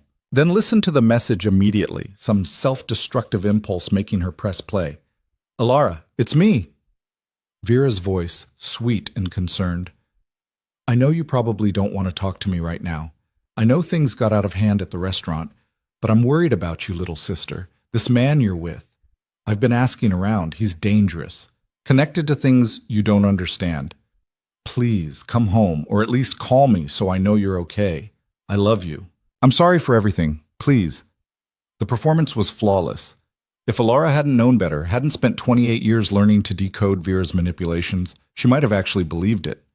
She deleted the voicemail and turned her phone off entirely. The afternoon bled into evening. Alara ordered food from a delivery app, then remembered Adrian's warning and canceled it, made do with pasta and jarred sauce from the kitchen instead, eating alone at the counter while the city darkened outside the windows. Adrian returned at 8, looking exhausted. "I brought dinner," he said, holding up bags from a restaurant Alara didn't recognize. "Thai. I hope that's okay. I already ate, but thank you. Then I'll eat and you can keep me company." He unpacked containers, and the smell of spices filled the kitchen. "Have you been okay?" Define okay. A slight smile crossed Adrian's face. "Fair point." He began eating, and they sat in silence for a while before he spoke again. "I've been thinking about your sister's endgame. And? And I think she's going to make a move soon. The social media campaign, the phone call, the way she's positioning herself, it's all building towards something, a confrontation maybe, or a play for public sympathy that forces your hand." "What kind of play?" "I don't know yet. But when it happens, I need you to be ready, to not let her manipulate you into doing something you'll regret." Alara wrapped her arms around herself. "Like what?" "Like going back to her. Like believing she's changed or that things can be different." Adrian set down his fork. "People like Vera don't change, Alara. They just get better at hiding who they really are." "You sound very certain about that." "I am." His expression darkened. "Because I used to be like her. Ruthless, willing to do whatever it took to win. And I didn't change because I suddenly developed a conscience. I changed because I got tired. Tired of the performance, tired of the emptiness, tired of waking up and not recognizing the person looking back from the mirror. It was the most honest thing he'd said to her, raw and undefended. Alara found herself looking at him differently, seeing past the control to something more complicated underneath. "What changed you?" she asked quietly. "Loss. I lost someone I cared about because I was too focused on winning to protect what actually mattered." Adrian's jaw tightened. "I don't talk about it, but you should know. I understand the cost of being the person your sister is, and I wouldn't wish it on anyone." Before Alara could respond, the building's fire alarm shrieked to life. Adrian was on his feet instantly, all exhaustion vanishing. "Stay here." "What?" "No, if there's a fire." "There's no fire." His voice was hard, certain. "This is her. This is the move." And suddenly Alara understood. The alarm, the forced evacuation, the chaos that would follow. It was a way to flush her out, to force her into the open where Vera could control the situation. Adrian was already on his phone, speaking rapidly to someone. "Marcus, status." A pause. "I don't care what the building manager says. This is a false alarm. Get up here now." He hung up and turned to Alara. "We're leaving. Back entrance. Now." "But, now, Alara." His tone left no room for argument. They were moving toward the door when it happened, a sound that would haunt Alara's nightmares for weeks afterward. Not the alarm, which was still shrieking. Something else, something breaking in the hallway outside. Adrian shoved her toward the bedroom. "Lock yourself in the bathroom. Don't come out until I tell you to." "Adrian, go!" She ran, her heart hammering against her ribs. Behind her, she heard the apartment door crash open, heard voices, multiple voices, male, aggressive. Then sounds of a scuffle, impact, someone grunting in pain. Alara locked the bathroom door with shaking hands and pulled out her phone, turned it on, dialed 911 with fingers that wouldn't stop trembling. 911? What's your emergency? Someone broke into the apartment. There's fighting. I'm hiding in the bathroom. What's your location? Alara gave the address, her voice shaking. The operator kept her on the line, asking questions, promising police were on the way. But all Alara could hear was the chaos on the other side of the door, the sounds of violence that suggested Adrian was outnumbered but not outmatched. Then silence. Terrible, complete silence. "Adrian?" Her voice came out as a whisper. No response. "Adrian!" The bathroom door handle turned, locked. Someone pushed against it, testing. Alara. Not Adrian's voice. Someone else. Male. Unfamiliar. "Come out. We're not going to hurt you. Your sister sent us. She's worried about you." Lies. All lies. Alara backed into the corner, her phone clutched in her hand. "The police are coming," she called out, trying to make her voice strong. "They're on their way." Laughter from the other side of the door. "Then I guess we better make this quick." The door splintered inward with the first kick. The second kick sent wood splintering across the bathroom floor. Alara pressed herself into the corner, her phone still clutched in her hand. The 911 operator's voice, a tinny stream of reassurance that meant nothing against the immediate reality of the door giving way. Then gunfire. Not in the bathroom, but close. 3 shots in rapid succession, the sound so loud it made Alara's ears ring. The kicking stopped. She heard bodies hitting the floor, heavy and final, and then Adrian's voice cutting through the chaos. "Alara, it's me. It's over. You can come out." She didn't move. Couldn't. Her legs had stopped working, her entire body locked in place by adrenaline and terror. "Alara." His voice was closer now, just outside the damaged door. "I need you to look at me. I need you to see it's me." Slowly, shaking so hard her teeth chattered, Alara looked up. Adrian stood in the doorway, blood on his knuckles, his shirt torn at the shoulder. Behind him, she could see 2 men on the ground, not moving, not dead. She could see their chests rising and falling, but definitely unconscious. "Are you hurt?" Adrian asked, his eyes scanning her for injuries. Alara shook her head. Words wouldn't come. "The police are coming. We need to leave before they arrive. Can you walk?" She tried. Her legs buckled and Adrian caught her before she hit the floor, his arms solid and steady around her trembling frame. "I've got you," he said quietly, "but we have to move now." Marcus appeared in the hallway, stepping over the unconscious men with professional indifference. Car's running. Back exit is clear. The fire alarm? Adrian asked. Already shut off. Building manager's been handled. Marcus's expression was grim. But those two are just advance. There's a woman in the lobby asking about apartment residents. Description matches the sister. Adrian's jaw tightened. He looked down at Alara, still shaking in his arms. Can you stand? This time her legs cooperated barely. Adrian kept one arm around her waist as they moved through the apartment, stepping over destruction and broken furniture. The front door hung off its hinges. In the living room, two more men lay unconscious, cable ties securing their wrists. You did this? Alara whispered. All four of them? I had motivation. Adrian guided her toward the service stairs. And they were hired muscle, not professionals. Sloppy. They descended 6 flights in silence, Alara's legs working on autopilot while her mind tried to process what had just happened. Someone had broken into the apartment. Multiple someones. Sent by Vera. To do what? Take her? Hurt her? The man's voice echoed in her memory, your sister sent us, and the casual certainty in those words made her stomach turn. The car was waiting in the service alley, engine running. Marcus held the door open and they slid inside, the vehicle moving before the door fully closed.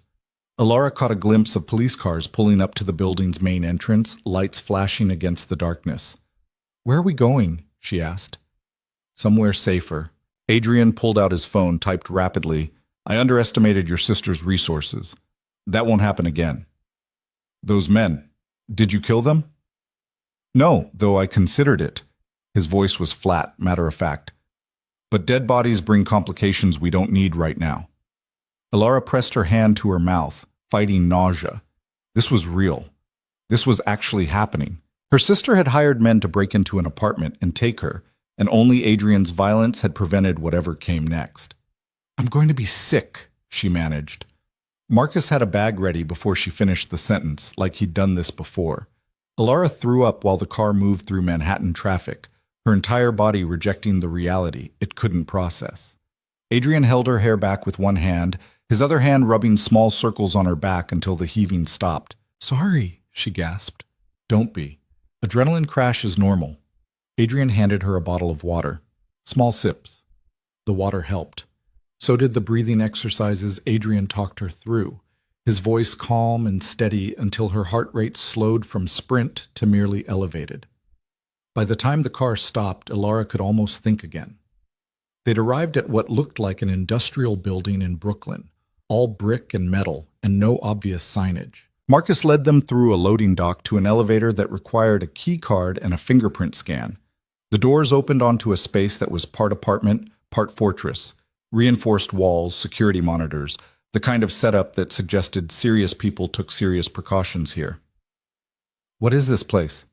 Alara asked. Safe house, one of several. Adrian guided her to a couch. No one knows about this except me, Marcus, and 2 other people I'd trust with my life. Your sister won't find you here. She found the Chelsea apartment. Because I got careless, assumed she'd stick to social manipulation instead of hiring thugs. Adrian's expression was grim. I won't make that mistake twice. Marcus appeared with a first aid kit. You're bleeding. Adrian looked down at his shoulder where blood had soaked through his torn shirt. It's nothing. It's a knife wound. Sit down. For the first time since Alara had met him, Adrian actually obeyed someone else's order. He sat while Marcus cut away the ruined shirt, revealing a gash across his shoulder that was definitely not nothing. You need stitches, Marcus said. Later, clean it and wrap it for now. Alara watched as Marcus worked with efficient competence, cleaning the wound with movements that suggested medical training. Adrian didn't flinch, didn't make a sound, just sat there like having a knife wound treated was routine maintenance. How did they get a knife into you? Alara asked quietly. I was distracted, worried about you. Adrian met her eyes. Won't happen again. Marcus finished wrapping the shoulder and stepped back. I'm posting security on the perimeter. No one gets within a block without me knowing. Good. And Marcus, find out who those men were, who hired them, how much they were paid, what their orders were. Adrian's voice turned cold. I want everything.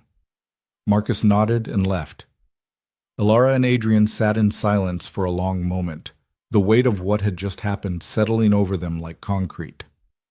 I should call the police, Alara said finally. Tell them what happened, that Vera hired those men. Do you have proof? They said she sent them. To you, in a bathroom, with no witnesses and no recording. Adrian shook his head. All you have is your word against hers. And she spent the last week building a narrative that I'm the dangerous one, that you're being controlled. Who do you think they'll believe? The truth of it hit Alara like a physical blow.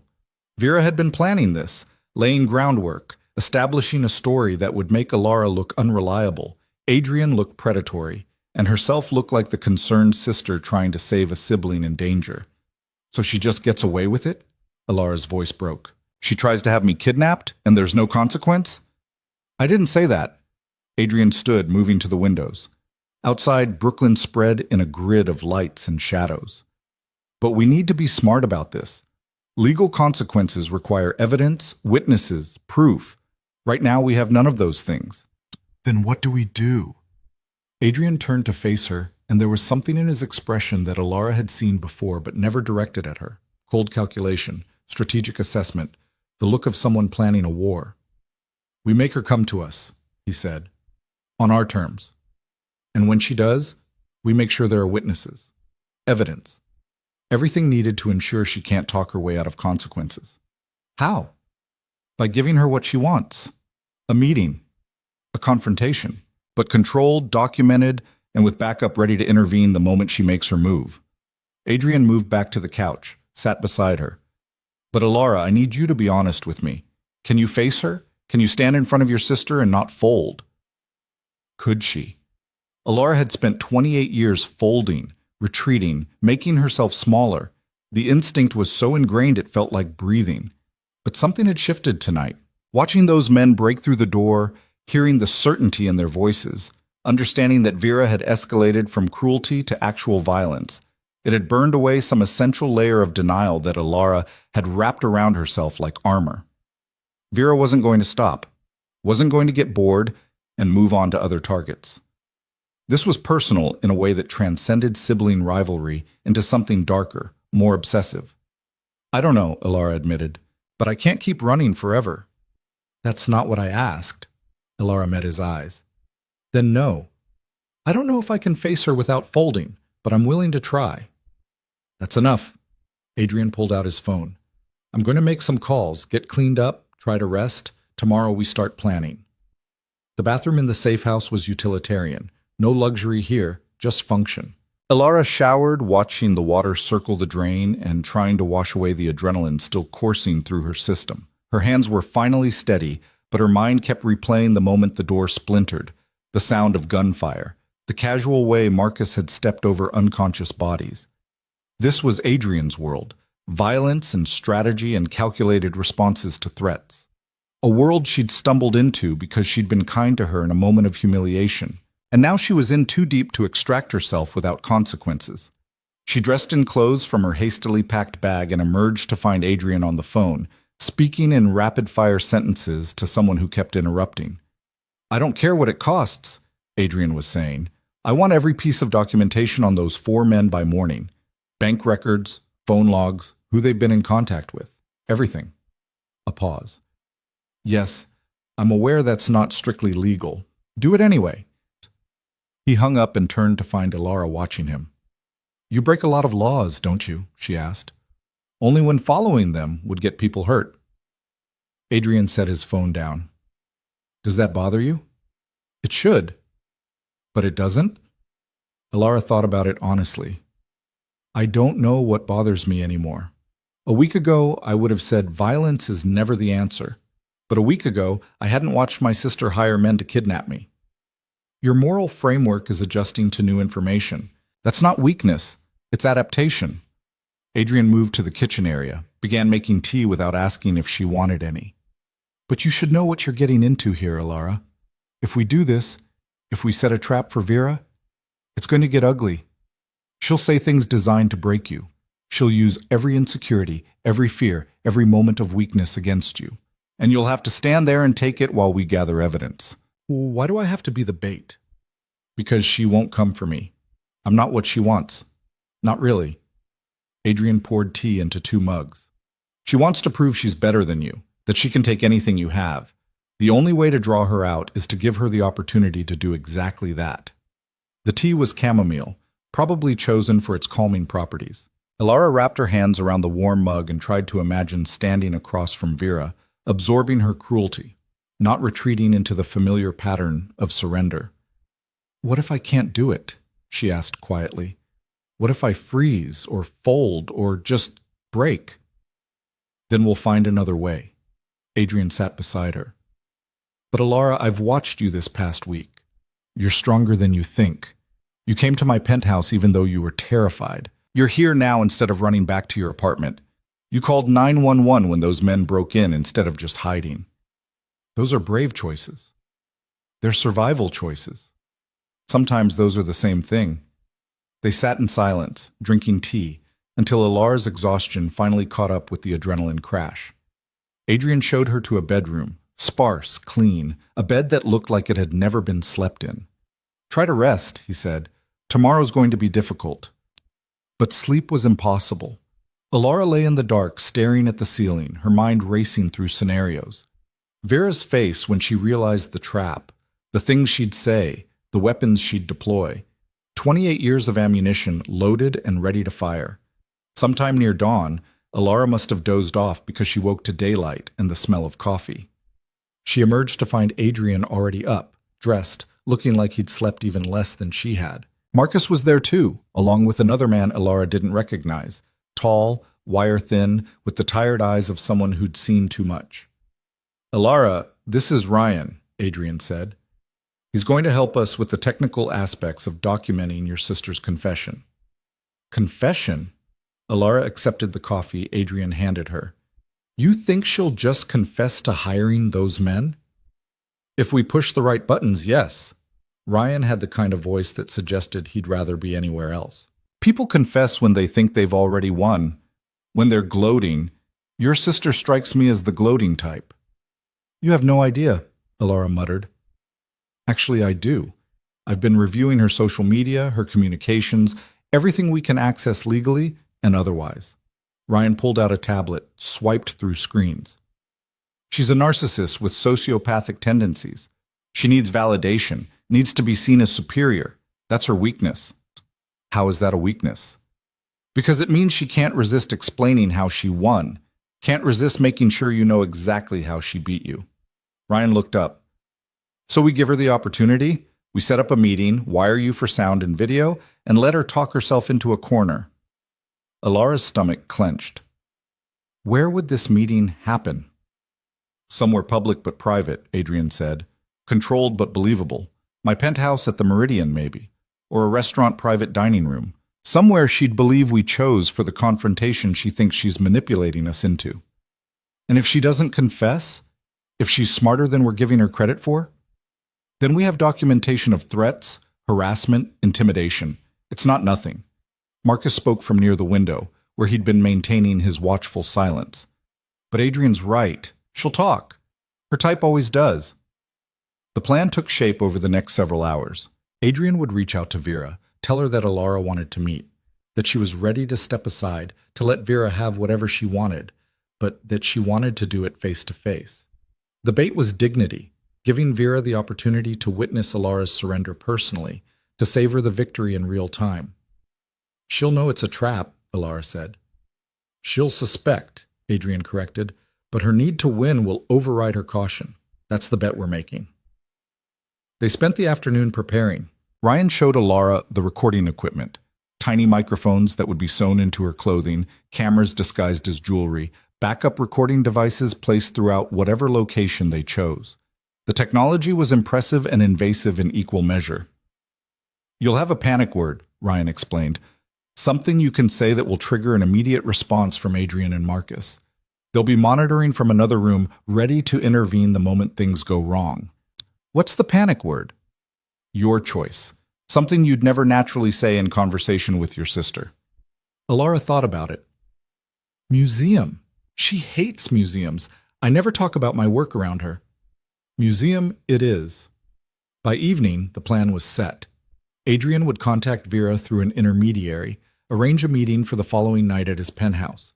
The Meridian had enough security infrastructure to document everything without being obvious about it. And if Vera brought backup, more hired thugs or worse, they'd be identified and neutralized before they got close. What if she doesn't come alone? Ilara asked. Then we adapt. Adrian's confidence was absolute, unshakable. But I don't think she will.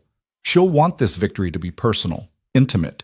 Just the three of us so she can watch you break without interference. The casual certainty with which he predicted her sister's behavior should have been reassuring. Instead, it just reminded Ilara how transparent she must be too, how easily Adrian could probably read her own patterns and predict her own choices. You're thinking too loud, Adrian said, reading her expression. What's wrong? If you can predict Vera this easily, what does that say about me? How easily you can manipulate what I'll do? The question hung between them, sharp and uncomfortable. Adrian was quiet for a long moment before answering. I could predict you'd be terrified right now, that you'd be questioning this plan, questioning me, questioning yourself. That's not manipulation, Ilara. That's empathy. He moved closer, and his voice softened. The difference between reading someone and manipulating them is what you do with the information. I'm using it to protect you. Your sister uses it to hurt you. Those aren't the same thing. How do I know that? You don't. Not for certain. Trust is always a risk. Adrian didn't look away, didn't try to charm or convince, just stated the truth and waited. But I'm asking you to take that risk anyway, because the alternative is letting your sister win by making you too afraid to accept help.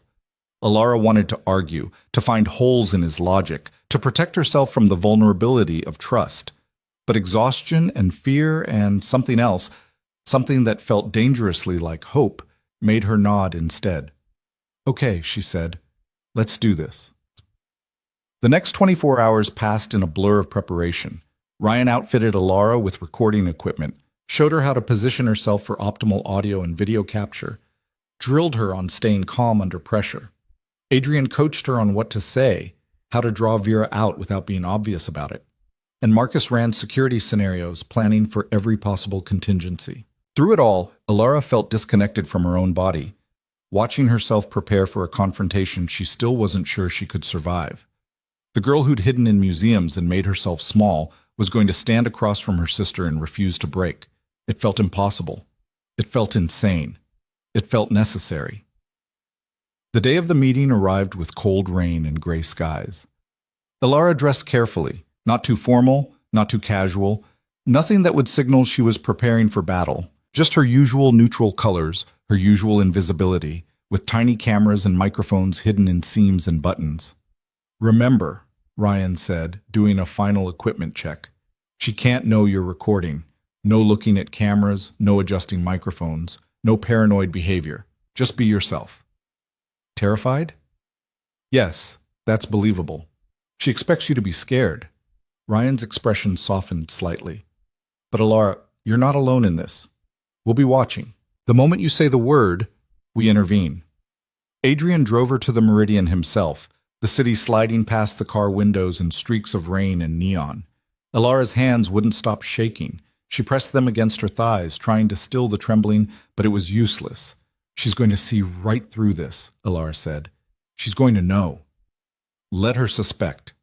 As long as she can't prove it, her arrogance will push her forward. Adrian glanced at her. And Ilara? Whatever she says to you tonight, it's not true. None of it. She's going to try to destroy you with words. Don't let her. Easy for you to say. No, it's not. Adrian's voice was quiet. I know what it's like to have someone use your own insecurities as weapons, to feel like they can see right through you to everything you're afraid of. It's a special kind of hell. But you survive it by remembering that their words are just tactical strikes, not truth. They pulled up to the Meridian. Through the rain-streaked windows, Ilara could see the building rising into the dark sky, all glass and steel and money. Somewhere up there, Vera was probably already waiting, relishing the anticipated victory. Last chance to back out, Adrian said. Ilara took a breath, then another. No, let's finish this. The elevator ride to the penthouse felt interminable. Ilara watched the numbers climb, 20, 25, 30, and tried to remember everything she'd been taught. Stay calm, draw her out, document everything, say the panic word if things go wrong. The doors opened directly into Adrian's penthouse. It looked different than Alara remembered. Furniture had been rearranged slightly, probably to optimize camera angles. Ryan would be in another room, monitoring feeds. Marcus would be positioned nearby, ready to respond. And there, standing by the windows with her back to the elevator, was Vera. She turned as they entered, and Alara's breath caught. It was like looking in a mirror, except the reflection was everything she wasn't: confident, composed, perfectly styled. Vera wore red again, always red, the color of power and blood. "Hello, little sister," Vera said, and her smile was all triumph. "I'm so glad you finally came to your senses." Alara forced herself to step out of the elevator. Adrian remained beside her, a steady presence, but he'd warned her he wouldn't speak unless absolutely necessary. This was her confrontation, her chance to face the monster who wore her face. "Vera," Alara managed, her voice smaller than she'd intended. "And Mr. Cade. Finally we meet properly." Vera's attention shifted to Adrian, and Alara recognized the look in her eyes. Calculation, seduction, the same expression she'd worn when she'd destroyed Alara's relationship with David all those years ago. "I've heard so much about you." "I'm sure you have." Adrian's voice was professionally neutral, though I suspect most of it was information you gathered without consent. "Research, due diligence, call it what you want." Vera moved away from the window, circling closer. "I like to know who I'm dealing with." "Then you know I'm not interested in whatever you're selling." The rebuff was subtle but clear. Vera's expression flickered, just for a moment, before smoothing back into practiced charm. "We'll see. But I'm not here for you, Mr. Cade. I'm here for my sister." She turned to Alara, and the weight of her attention was crushing, suffocating. Alara wanted to look away, to find somewhere safe to rest her eyes, but she forced herself to meet Vera's gaze. "You look tired," Vera said, mock sympathy dripping from every word. "Has being on the run been hard on you? All that hiding, all that fear." "I wasn't running from you," Alara said quietly. "No? Then why the secret apartments, the bodyguards, the elaborate security measures?" Vera gestured around the penthouse. "All this because you're not afraid of me?" "Please, Alara, don't insult my intelligence. You hired men to break into an apartment and kidnap me. That's not paranoia. That's a reasonable response to a real threat." There. The first accusation, delivered with only a slight tremor. Alara watched Vera's face, waiting for denial, for shock, for some performance of innocence. Instead, Vera laughed. "Kidnap you? Is that what you think happened?" She shook her head, delighted. "Those men were private investigators, Alara. I hired them to find you because I was worried, to make sure you were okay. The fact that they were overzealous in their methods, well, that's unfortunate, but hardly kidnapping."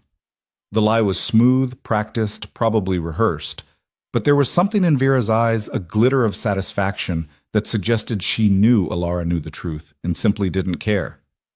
"They broke down a door," Alara said. "Attacked Adrian. That's not investigation. They were defending themselves from a man with a violent reputation." Vera's voice turned sweet, poisonous. "Really, Alara, you should be thanking me. I was trying to save you from someone dangerous, from someone who's clearly been manipulating you, isolating you from people who actually care about you." "No one who actually cares about me has ever humiliated me in a restaurant full of people," Alara shot back. "No one who cares has spent 28 years making sure I know I'm worthless." Vera's smile widened. There it is. The victim complex. Always someone else's fault, isn't it, Alara? Never your own inadequacy. Never the fact that you're just less interesting, less ambitious, less everything. The words hit like physical blows, each one finding its target with practiced precision. Alara felt herself starting to fold, to curl inward, to retreat into the familiar pattern. But Adrian's words echoed in her memory, tactical strikes, not truth, and she forced herself to stay upright. "Why are you here, Vera?" she asked. "What do you actually want?" "What I've always wanted. What's mine." Vera moved closer, and Alara forced herself not to step back. "You've been in my shadow our entire lives, little sister, hiding behind my accomplishments, benefiting from my success by association. And I've allowed it because you're family, because I felt sorry for you. You felt sorry for me, Alara repeated flatly. Of course. It must be hard being the broken one, the one who can't function in normal society, the one who needs museums and books and quiet corners because actual life is too overwhelming. Vera's voice was almost gentle now, which somehow made it worse. I've protected you all these years, made excuses for you, explained away your social failures, and this is how you repay me? By stealing a man I wanted? By turning him against me? The delusion was staggering. Vera had actually convinced herself that she was the victim here, that Alara was the aggressor. It would have been funny if it wasn't so horrifying. I didn't steal anyone, Alara said. Adrian made his own choice, and he chose not you. Wrong thing to say. Alara saw it immediately in the way Vera's expression shifted, the mask of sympathy cracking to reveal something darker underneath. He chose wrong, Vera said, her voice dropping to something cold and dangerous. But that's fixable. Men always are. Once you're out of the picture, once he understands that you're nothing but a liability, he'll see reason. They always do. Once I'm out of the picture, Alara repeated. What does that mean, Vera? What exactly are you planning? And there it was, the moment where Vera could have backed down, could have claimed it was just a figure of speech, could have maintained plausible deniability. Instead, she smiled. And the smile was everything Alara had feared, everything Adrian had predicted, everything the recording equipment was capturing for posterity. It means you're going to disappear, little sister, Vera said, and there was genuine pleasure in her voice.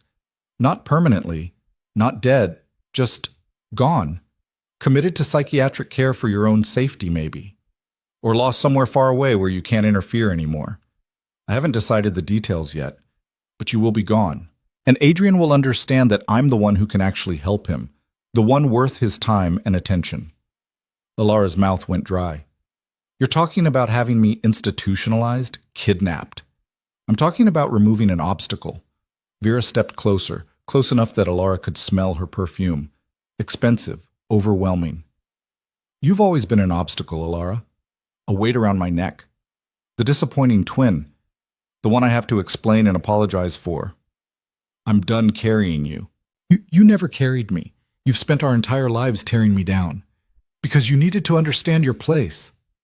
Vera's voice rose, control slipping for the first time. You were never supposed to matter, never supposed to be anything more than my shadow. But you couldn't even do that right, could you? You had to go and make yourself visible, had to draw the attention of a man who could actually matter. And that's not acceptable, Alara. That's not how this works. The confession was perfect, complete, everything they needed and more. But Alara couldn't focus on that because her sister, the person who'd shared a womb with her, who should have been her closest ally, was openly discussing ways to make her disappear. Why? The word came out broken. Why do you hate me so much? Vera's expression shifted into something that might have been genuine emotion, just for a second. Because you were the good one, she said quietly. Everyone said it when we were kids. Alara's so sweet. Alara's so thoughtful. Alara never causes trouble.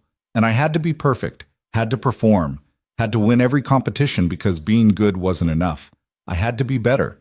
And you made that impossible just by existing. The honesty was unexpected, raw. Alara stared at her sister and saw, perhaps for the first time, the damaged child underneath the performance. Not damaged the way Alara was damaged, but broken in a different way, twisted by different pressures into something cruel and calculating. That's not my fault, Alara said. No, but you're still the problem that needs solving. Vera stepped back, composure returning like armor. So here's what's going to happen. You're going to step aside, gracefully, disappear on your own terms, or I'll make it happen on mine. And Adrian gets to choose which version of us he prefers, the one who's a liability or the one who can actually be useful. I already chose. Both women turned. Adrian had remained so still, so silent, that Alara had almost forgotten he was there. But now he stepped forward, positioning himself between Alara and Vera with deliberate precision. And you chose wrong, Vera said, though uncertainty flickered in her eyes. Once you understand what she really is, I understand exactly what she is. Someone who's been abused by her own family for 28 years and still managed to become kind, thoughtful, and genuine. Those aren't weaknesses, Vera. They're strengths you'll never possess. Adrian's voice was ice-cold, controlled. And what you are, a narcissist who can't stand the possibility that someone might choose substance over performance, that's not someone I'd ever willingly associate with. Vera's face went through several expressions at once: shock, fury, humiliation. Then it settled on something calculating and mean. "You're going to regret this," she said, addressing Adrian but looking at Alara. "Both of you.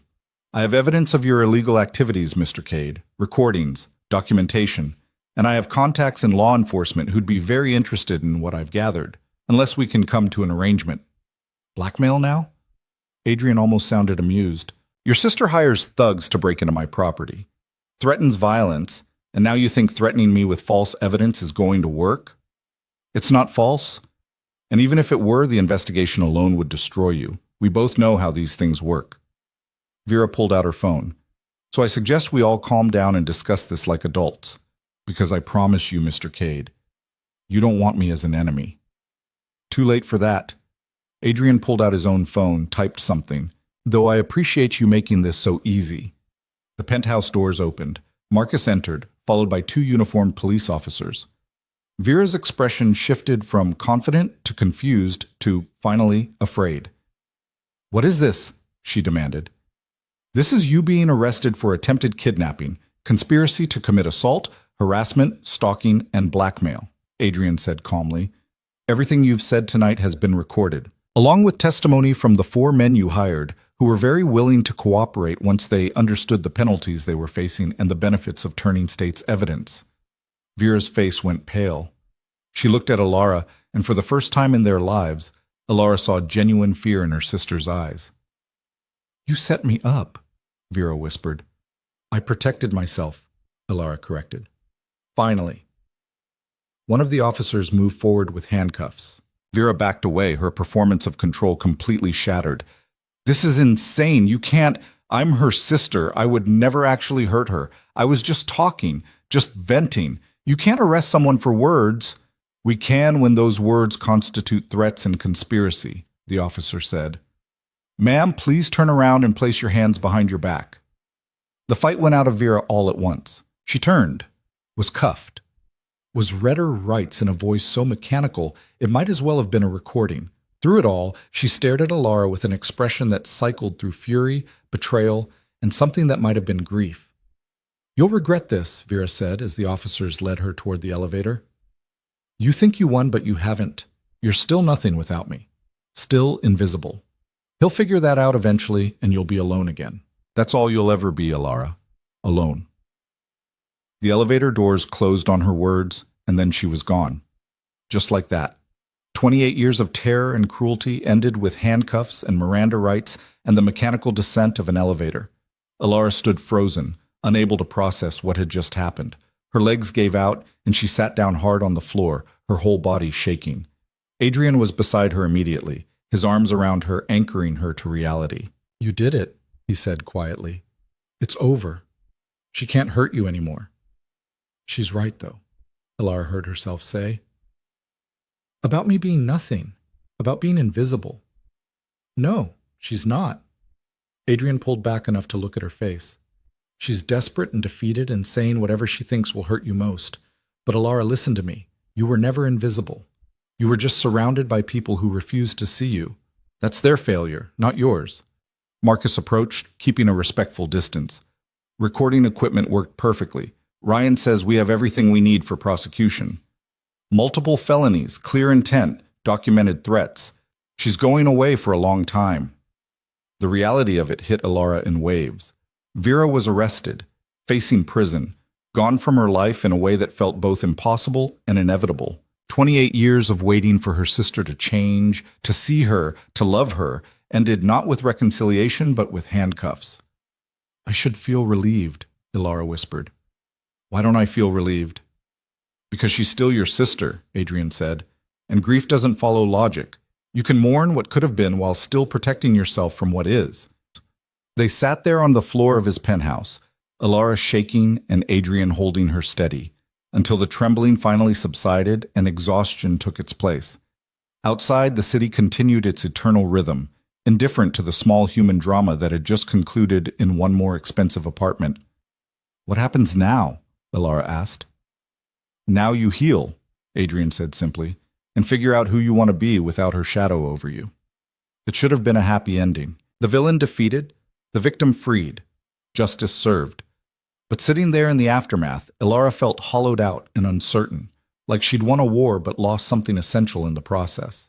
And somewhere in a police station, her sister sat in a cell, wearing Ilara's face and plotting revenge that might never come. The thought should have been comforting. It wasn't. The numbness lasted 3 days. Ilara moved through the hours in a fog, going through motions that felt disconnected from any actual person. Adrian had offered to let her stay at the safe house for as long as she needed, but she'd return to her own apartment on the second day, needing the familiar walls and her own books and the illusion of normalcy even if nothing felt normal anymore. Sarah had welcomed her back with a fierce hug and no questions, which Ilara appreciated more than she could articulate. Clara had called 17 times before Ilara finally answered and explained a heavily edited version of what had happened. Her friend had offered to come over immediately, but Ilara had declined. She needed time alone with the strange, hollow feeling that had taken up residence in her chest. Vera's arraignment had been swift and brutal. The evidence was overwhelming: the recorded confession, testimony from the hired men, documented harassment, the break-in at the Chelsea apartment. The prosecutor had asked for remand without bail, citing flight risk and danger to others. The judge had agreed.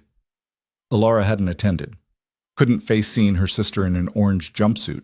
Couldn't handle the media attention that had erupted once the story broke. Identical twins, one a curator at the Met, the other arrested for conspiracy to kidnap.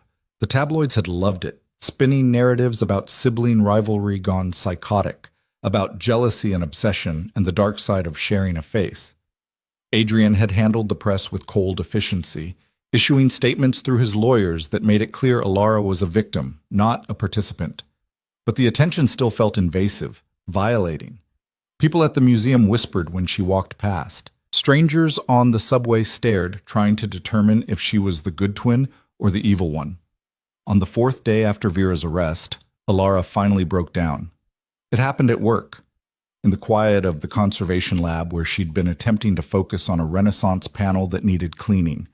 The painting depicted the Madonna and Child, the mother's face serene and loving as she cradled her infant. And something about that image, the uncomplicated devotion, the simple love between mother and child, cracked something inside Ilara that had been holding itself together through sheer force of will. She'd had a sister, a twin, someone who should have been her closest companion, her fiercest defender, her mirror and her match. And instead, Vera had been her tormentor, her critic, her systematic destroyer. And now she was gone, locked away, and Ilara couldn't even properly hate her because underneath everything was still the small, desperate hope that maybe, somehow, Vera could have been different. Daniel found her crying in the lab and, to his credit, didn't ask questions. Just sat with her in silence until the worst of it passed, then made her tea and told her to take the rest of the week off. "You've been through trauma," he said simply. "The paintings will still be here when you're ready. You need to take care of yourself first." So Ilara went home and did something she'd never allowed herself to do before. She actually grieved. Not for who Vera was, but for who she could have been. For the sister relationship they'd never had, and now never would. For the childhood that had been competition instead of companionship, and for all the years she'd spent making herself small in hopes that would somehow make Vera kinder. Adrian came by on the 5th day. Ilara hadn't called him, hadn't reached out since the night of Vera's arrest, but he showed up anyway with takeout and the quiet understanding that sometimes presence mattered more than words. They ate in silence on her couch, the apartment dark except for the glow of streetlights through the windows. When they finished, Adrian collected the containers and cleaned up without being asked, giving Ilara space to find her words. "I keep thinking about what she said," Ilara finally spoke, "about me being nothing, invisible, and I hate that part of me still believes it." Adrian settled back onto the couch, careful to maintain distance. "Trauma doesn't evaporate just because the source is removed. You spent 28 years being told you were less than. That programming doesn't delete overnight." "How long does it take?" "I don't know. Different for everyone." He was quiet for a moment. But Alara, the fact that you're questioning those beliefs, that's already progress. A month ago, you wouldn't have even recognized them as beliefs. You would have just accepted them as truth. A month ago feels like a different life. It was a different life. You're not the same person who sat in that restaurant waiting for a date she didn't want. Alara pulled her knees to her chest, making herself small out of habit. I don't know who I am if I'm not Vera's disappointing twin. That's been my entire identity for so long. Then maybe it's time to find out who else you could be. Adrian shifted slightly, his expression thoughtful. What would you do if you weren't afraid? If Vera's voice wasn't in your head telling you that you can't? The question was too big, too open. Alara's mind immediately went to safe answers. Keep working at the museum, maybe eventually make senior curator, continue living her quiet life. But underneath those reflexive responses was something else, something she'd buried so deep she'd almost forgotten it existed. I wanted to paint, she said quietly. When I was young, before Vera convinced me I had no talent. I loved art not just because of what other people created, but because I wanted to create too. Wanted to put something of myself into the world instead of just cataloging other people's visions. Why did you stop? Because Vera was better. She took art classes, won competitions, got praised by teachers, and I tried once, showed a painting to my mother, and Vera laughed. Said it looked like something a child would make. Mom agreed, said I should stick to appreciating art since creating it clearly wasn't my strength. The memory still hurt, sharp and fresh. So I stopped. Decided Vera was right, that I should stay in my lane. Do you still believe that? Alara thought about it honestly. I don't know. Maybe. It's been so long since I tried that I don't even know if I could anymore. There's only one way to find out. Adrian stood, walked to the windows. I have a proposition for you, and before you say no, actually think about it. What kind of proposition? I own a property in Tuscany, a farmhouse I've been renovating for the past 2 years. It's isolated, quiet, surrounded by olive groves and vineyards. No one knows about it except Marcus and a few others I trust absolutely. He turned to face her. Take 6 months. Go there. Paint, read, garden, do whatever you want without anyone watching or judging. Figure out who Alara Voss is when she's not performing invisibility. The offer was too generous, too much. I can't just leave my job for 6 months. Why not? You have vacation time, and I've already spoken with Daniel. He agrees you need time to recover from trauma. The museum will hold your position. You spoke with my boss? Alara wasn't sure if she should be grateful or annoyed. I made a suggestion. He made his own decision. Adrian moved back toward the couch, but didn't sit. But Alara, this isn't charity. It's not me trying to fix you or control you. It's me offering you space and safety to figure out what you actually want from your life. You can say no, but at least consider it. 6 months in Italy. 6 months away from New York, and the whispers, and the constant reminders of Vera. 6 months to be alone with herself and see what emerged. It was terrifying. It was tempting. It was possibly the most selfish thing Alara had ever considered. What about Vera's trial? She asked. I'll have to testify. Not for months. The legal system moves slowly, and when the time comes, we'll fly you back. Adrian's expression softened. But you need to heal first, Alara. You can't testify effectively if you're still broken by what she did. I'm not broken. No, but you're cracked. And cracks need time and space to mend properly. The metaphor was apt enough that Alara almost smiled. Can I think about it? Of course. Take all the time you need. Adrian headed toward the door, then paused. But Alara, whatever you decide about Italy, about painting, about your life, make sure it's what you actually want, not what you think you should want, not what would make you safest or smallest. What you want. He left before she could respond, and Alara sat alone in her dark apartment, turning the offer over in her mind like a puzzle with pieces that didn't quite fit. The next morning, she called Clara. You're going to think I'm insane, Alara said without preamble. Probably. What are we talking about? Alara explained the offer, the farmhouse, the 6 months, Adrian's proposition that she take time away from everything familiar to figure herself out. Clara was quiet for a long moment. Then she said, When do you leave? I haven't decided if I'm going. Elara, your evil twin just got arrested for trying to kidnap you. You're all over the tabloids. And a gorgeous, powerful man who is clearly into you is offering you a free vacation in Tuscany. What exactly are you debating? Whether it's running away? Whether I should stay and face things here instead of hiding? You've been facing things your whole life. Maybe it's time to do something else. Clara's voice gentled. Look, I love you. You're my best friend. But you've been invisible for so long that the idea of being seen terrifies you. This is a chance to be seen by yourself first, before you have to be seen by everyone else. What if I go there and find out I'm exactly as boring and worthless as Vera always said? Then you come back and we get very drunk and talk about how wrong she was. But Elara, what if you find out you're interesting? What if you discover you're creative and passionate and all the things you never let yourself be because Vera claimed them first? The possibility felt dangerous, impossible, but also for the first time in weeks it felt like hope. I'll think about it, Elara said. Think fast. Life's short, and Italy's beautiful. 2 days later, Elara stood in Daniel's office at the museum, hands clasped together to keep them from shaking. I need to request a leave of absence, she said.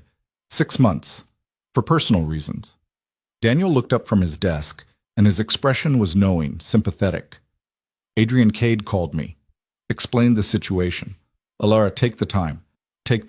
You have sabbatical hours saved up, and frankly, after what you've been through, no one would blame you for taking a year. 6 months is already too much. 6 months is barely enough to begin processing trauma like yours. Daniel stood, moved around the desk.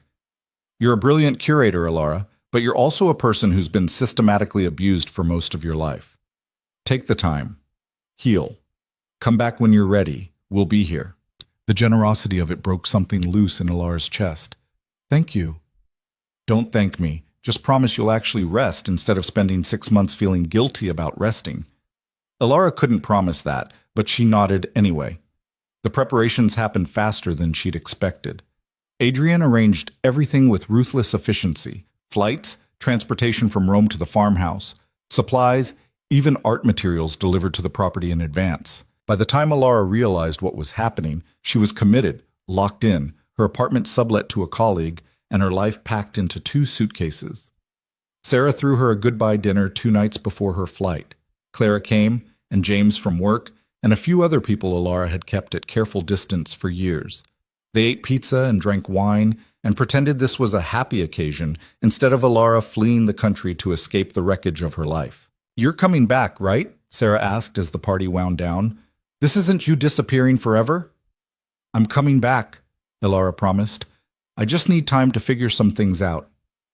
Take all the time you need, but Elara, send postcards or emails or something. Don't go silent on us. The request was reasonable, but it still felt like pressure. Elara agreed anyway, adding it to the growing list of expectations she'd need to manage even from across an ocean. Adrian insisted on driving her to the airport himself. They made the trip in comfortable silence, the city sliding past the windows in the gray light of early morning. When they arrived, Adrian walked her to security despite her protest that it wasn't necessary. Thank you, Elara said, feeling the inadequacy of the words. For everything. For protecting me. For believing me. For this. You don't have to thank me. Adrian's expression was unreadable. But Elara, while you're gone, be selfish. Be loud. Be visible. Be everything Vera told you that you couldn't be. Not because I'm telling you to, but because you deserve to find out who you are without her voice in your head. What if I can't? Then you'll figure that out too. But I don't think you'll fail. I think you'll surprise yourself. He pulled something from his pocket, a phone, newer than the one she carried. This is for you. It has my number, Marcus's number, and emergency contacts. If you need anything at all, you call. Understood? Elara took the phone, overwhelmed by the care embedded in the gesture. I don't know how to repay you for all of this. I'm not keeping score. Adrian's voice was soft. Just come back better than you left. That's payment enough. He didn't hug her, didn't kiss her, just nodded once and walked away. Elara watched him go, this man who'd inserted himself into her life and changed everything, and wondered what it meant that she already missed him. The flight to Rome was long and gave Alara too much time to think. She tried to read, to sleep, to watch movies on the tiny screen, but her mind kept circling back to the same questions. What was she doing? What did she hope to find? What if she got to Italy and discovered that without Vera to define herself against, she was just empty space? A driver met her at the Rome airport, professional and quiet.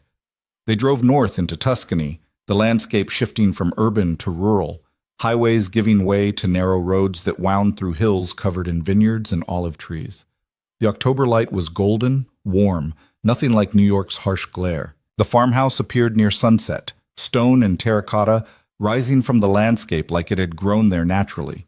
It was smaller than Alara had imagined, but more beautiful, weathered and solid, with gardens that had gone somewhat wild and a view that stretched for miles. The driver helped with her bags, showed her where the keys were hidden, pointed out the generator and the water heater and the other practical elements of rural Italian living. Then he was gone, and Alara was alone, truly alone for perhaps the first time in her life. The farmhouse had been furnished simply but comfortably. A bedroom with white linens and wooden furniture. A kitchen stocked with basics. A living area with overstuffed chairs and shelves full of books in multiple languages. And upstairs, in what must have once been an attic, a studio. Alara climbed the narrow stairs with her heart pounding. The studio was flooded with northern light from large windows that had been added during renovation. Canvases leaned against walls. Paints were organized by color on shelves. Brushes stood in jars like soldiers awaiting orders. Everything she would need to paint, if she could remember how. She stood in the center of the room, turning slowly, and felt something shift in her chest. Not certainty. Not sudden inspiration. Just a small, fragile possibility that maybe she could do this. The first week, Alara did nothing artistic at all. She explored the property, walked through olive groves, bought groceries in the nearby village with her terrible Italian and the help of a translation app. She read books from Adrian's shelves and cooked simple meals and went to bed when the sun set because there was nothing else to do. It was the quietest her mind had been in years. The second week, she started sketching. Nothing ambitious, just shapes and shadows, the view from the kitchen window, the gnarled olive trees. Her hand was clumsy at first, unpracticed, but muscle memory slowly returned. She filled a sketchbook, then started another. The third week, she finally approached the canvases. It took her an entire day to prepare the first one, stretching, priming, setting up her palette. And then she stood in front of the blank white surface and felt panic rise like bile. What if Vera had been right? What if she had no talent, no vision, nothing worth putting into the world? But she picked up a brush anyway, mixed colors, and made the first mark. It was terrible, muddy and uncertain, shapes that didn't quite work, colors that clashed instead of harmonized. Alara wanted to stop, to put the brushes down and walk away, and confirm that she'd been right all along to give up painting. Instead, she kept going. Day after day, she painted. Bad paintings at first, then mediocre ones, then, slowly, incrementally, pieces that held something of what she'd intended. She painted the landscape outside her windows. She painted memories, abstract representations of feeling. She painted Vera's face and then painted over it, layers of color obscuring features until only emotion remained. She painted and painted and painted, and somewhere in the repetition, in the act of creating something from nothing, Alara started to find herself. Adrian called once a week, always at the same time, always with the same question, "How are you?" At first, Alara's answers were careful, guarded. "Fine. Settling in. The house is beautiful." But as weeks turned into months, she found herself being more honest, telling him about the paintings that failed, the ones that succeeded, the strange experience of being alone without being lonely. "You sound different," Adrian said during their third-month call. "Lighter. I feel different. Still figuring out what that means." Alara was painting while they talked, the phone on speaker, her hands moving across canvas. "How are things there? With Vera?" "Trial's been postponed twice. Her lawyers are trying to negotiate a plea deal." Adrian's voice was neutral. "But the prosecutor isn't interested. The evidence is too strong. She's looking at significant prison time." Alara's brush paused. "How long?" 8 to 12 years most likely, with parole possible after 5. 5 years minimum before Vera could be released. 5 years where Alara wouldn't have to worry about running into her. about facing her, about being destroyed by her. The relief was immediate and followed quickly by guilt. "Is it wrong that I'm glad?" Alara asked quietly. "No, it's human. She tried to have you kidnapped, Alara. You're allowed to be relieved that there will be consequences." "Part of me still loves her, or loves who I wanted her to be. That's pathetic, isn't it? It's complicated. Love doesn't shut off just because someone hurts you, especially family." Adrian was quiet for a moment. "But you can love someone and still protect yourself from them. Those aren't mutually exclusive." The conversation stayed with Alara long after they hung up. She thought about Vera in a cell, probably furious, probably plotting, probably still convinced she was the victim in a story where Alara was the villain, and for the first time Alara felt something approaching pity. Vera had destroyed herself chasing something she already had: validation, worth, attention.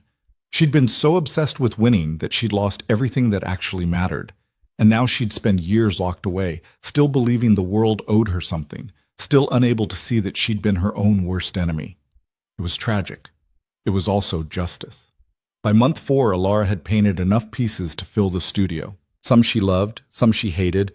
Most fell somewhere in the middle, but they were hers, undeniably, completely hers. Created from her vision, her emotion, her slowly awakening sense of self.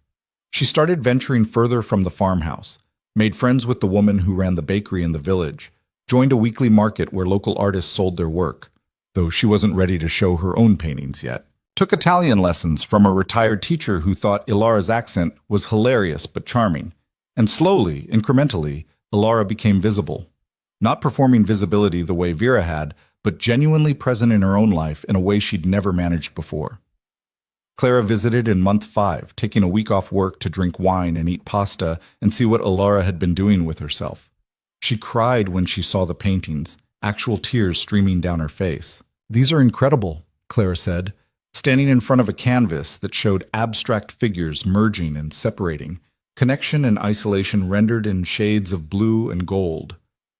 "Alara, you have real talent, like serious talent." "They're just therapy," Alara said, embarrassed. "They're art.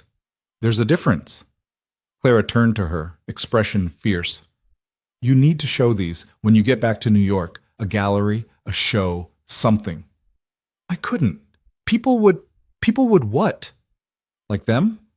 Appreciate them? Offer you money and recognition for your work?" Clara grabbed Alara's shoulders gently. "Stop it. Stop making yourself small. These deserve to be seen."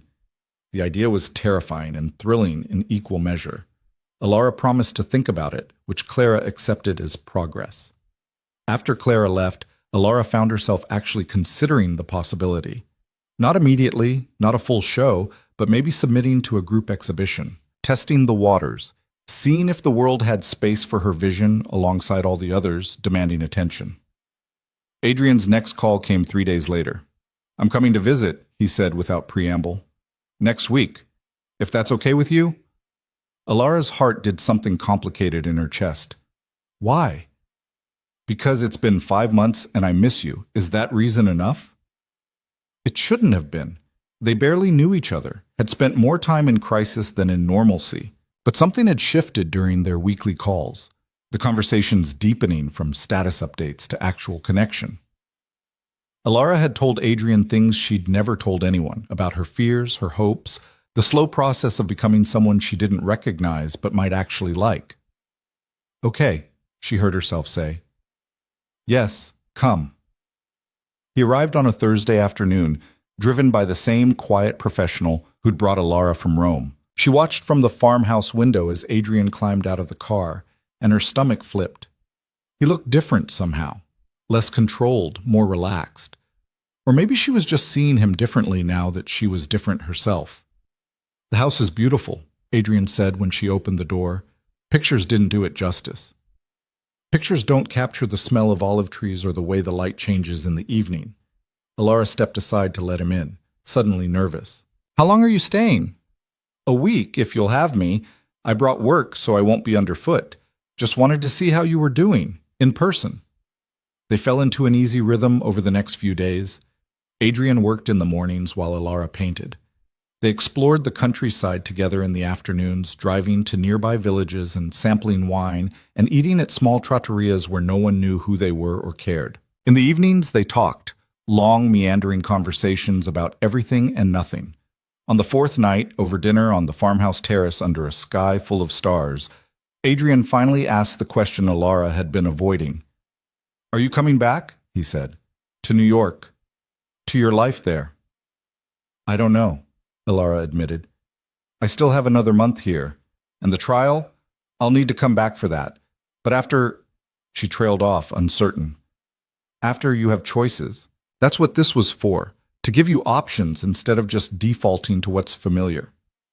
What if I want to stay here? Keep painting. Build a life that's quiet and simple and mine." "Then you should." Adrian's expression was unreadable in the dim light. "But Alara, can I be honest with you about something?" "Always." "I think part of you wants to stay here because it's safe. Because going back means facing people's judgments and Vera's trial and all the messy reality you've been avoiding. And that's understandable. But it's also another version of hiding." The words stung because they were true. Alara had been thinking about staying in Italy not just because she loved it, but because going back to New York meant being visible in ways that still terrified her. "I don't know how to be visible without being vulnerable," she said quietly. "You don't. That's the cost of being seen. People can actually see you, the good and the bad. But Alara, you've spent 5 months becoming someone worth seeing. Don't waste that by hiding somewhere beautiful instead of somewhere familiar. What if I go back and nothing's changed? What if I'm still the same scared person I was before?" "You're not. I can see it. The way you hold yourself, the way you speak, the way you exist in space. You take up room now. Not aggressively, but unapologetically. That's not nothing." Alara wanted to believe him, wanted to trust that the changes she felt were real, permanent, visible to others, and not just self-delusion. "Come back," Adrian said, and there was something in his voice that made Alara look up sharply. "Not for me. Not for your job or your friends or anyone else. Come back because you deserve to live your life in the open instead of in exile. Come back and show your paintings. Let people see what you've created. Let yourself be proud of what you've become. And if I fail, if people hate the work or think I'm ridiculous for trying, then you'll survive it. Just like you survived Vera. Just like you survived every other thing that tried to make you small." Adrian reached across the table, and Alara met him halfway, their hands connecting in the space between them. "But I don't think you'll fail. I think you're going to surprise a lot of people, including yourself." The touch was electric, charged with months of phone calls and carefully maintained distance, and something neither of them had been willing to name. Alara looked at their joined hands and felt something click into place. Not certainty, not happily ever after, but possibility. The chance that maybe she could have this too. Connection. Partnership. Someone who saw her and chose her anyway. "I'm scared," she admitted. "Good. That means it matters." Adrian's thumb traced circles on her palm. "But Alara, you've been scared your whole life. Maybe it's time to be scared and do it anyway." She returned to New York in early March, 6 months after she'd left. The city was still gray and loud and overwhelming, but Alara found she'd missed it. The energy, the density, the feeling of being part of something larger than herself. Adrian met her at the airport, and the hug they shared was neither tentative nor awkward. Just two people who'd found something unexpected in each other and were willing to see where it went. "Welcome home," he said against her hair. "Is it still home?" Alara asked. "I feel different, like I don't quite fit anymore." "Then we'll make it fit. Together." The trial was scheduled for 2 weeks after her return. Alara spent the intervening time settling back into her apartment, reconnecting with friends, and preparing herself to face Vera in court. The prosecutor had coached her on what to expect. Vera's lawyers would try to make Alara seem unstable, vindictive, a scorned sister exaggerating normal sibling conflict into criminal behavior. "Just tell the truth," the prosecutor advised. "Let the evidence speak for itself." The courtroom was smaller than Alara had imagined from TV shows. More cramped, more ordinary. She sat in the witness area and tried not to look at Vera, who sat at the defense table in clothes chosen to make her look sympathetic and small. When Alara was finally called to testify, her hands shook. But her voice was steady as she recounted the history, the years of cruelty, the escalation, the night at Luminaire, the break-in, the recorded confession. She didn't embellish, didn't dramatize, just stated facts in chronological order. Vera's lawyer tried to rattle her during cross-examination, suggesting Alara had exaggerated, had misremembered, had perhaps even orchestrated events to frame her sister. But Alara held firm, repeating the same truth she'd told on direct examination. "Isn't it true," the lawyer said, "that you've always been jealous of your sister? That this is really about wanting what she has?" Alara looked at Vera then, really looked at her for the first time since entering the courtroom. Her sister's expression was carefully neutral, but her eyes held the same calculation they always had, assessing, measuring, looking for weaknesses to exploit.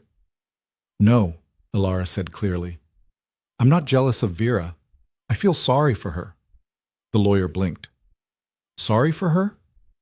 "Yes, because she's spent her entire life competing against someone who was never her enemy. Because she destroyed herself chasing validation that would never be enough. Because she had everything, looks, talent, charisma, and she wasted it being cruel." Alara's voice remained steady. "I don't want what Vera has.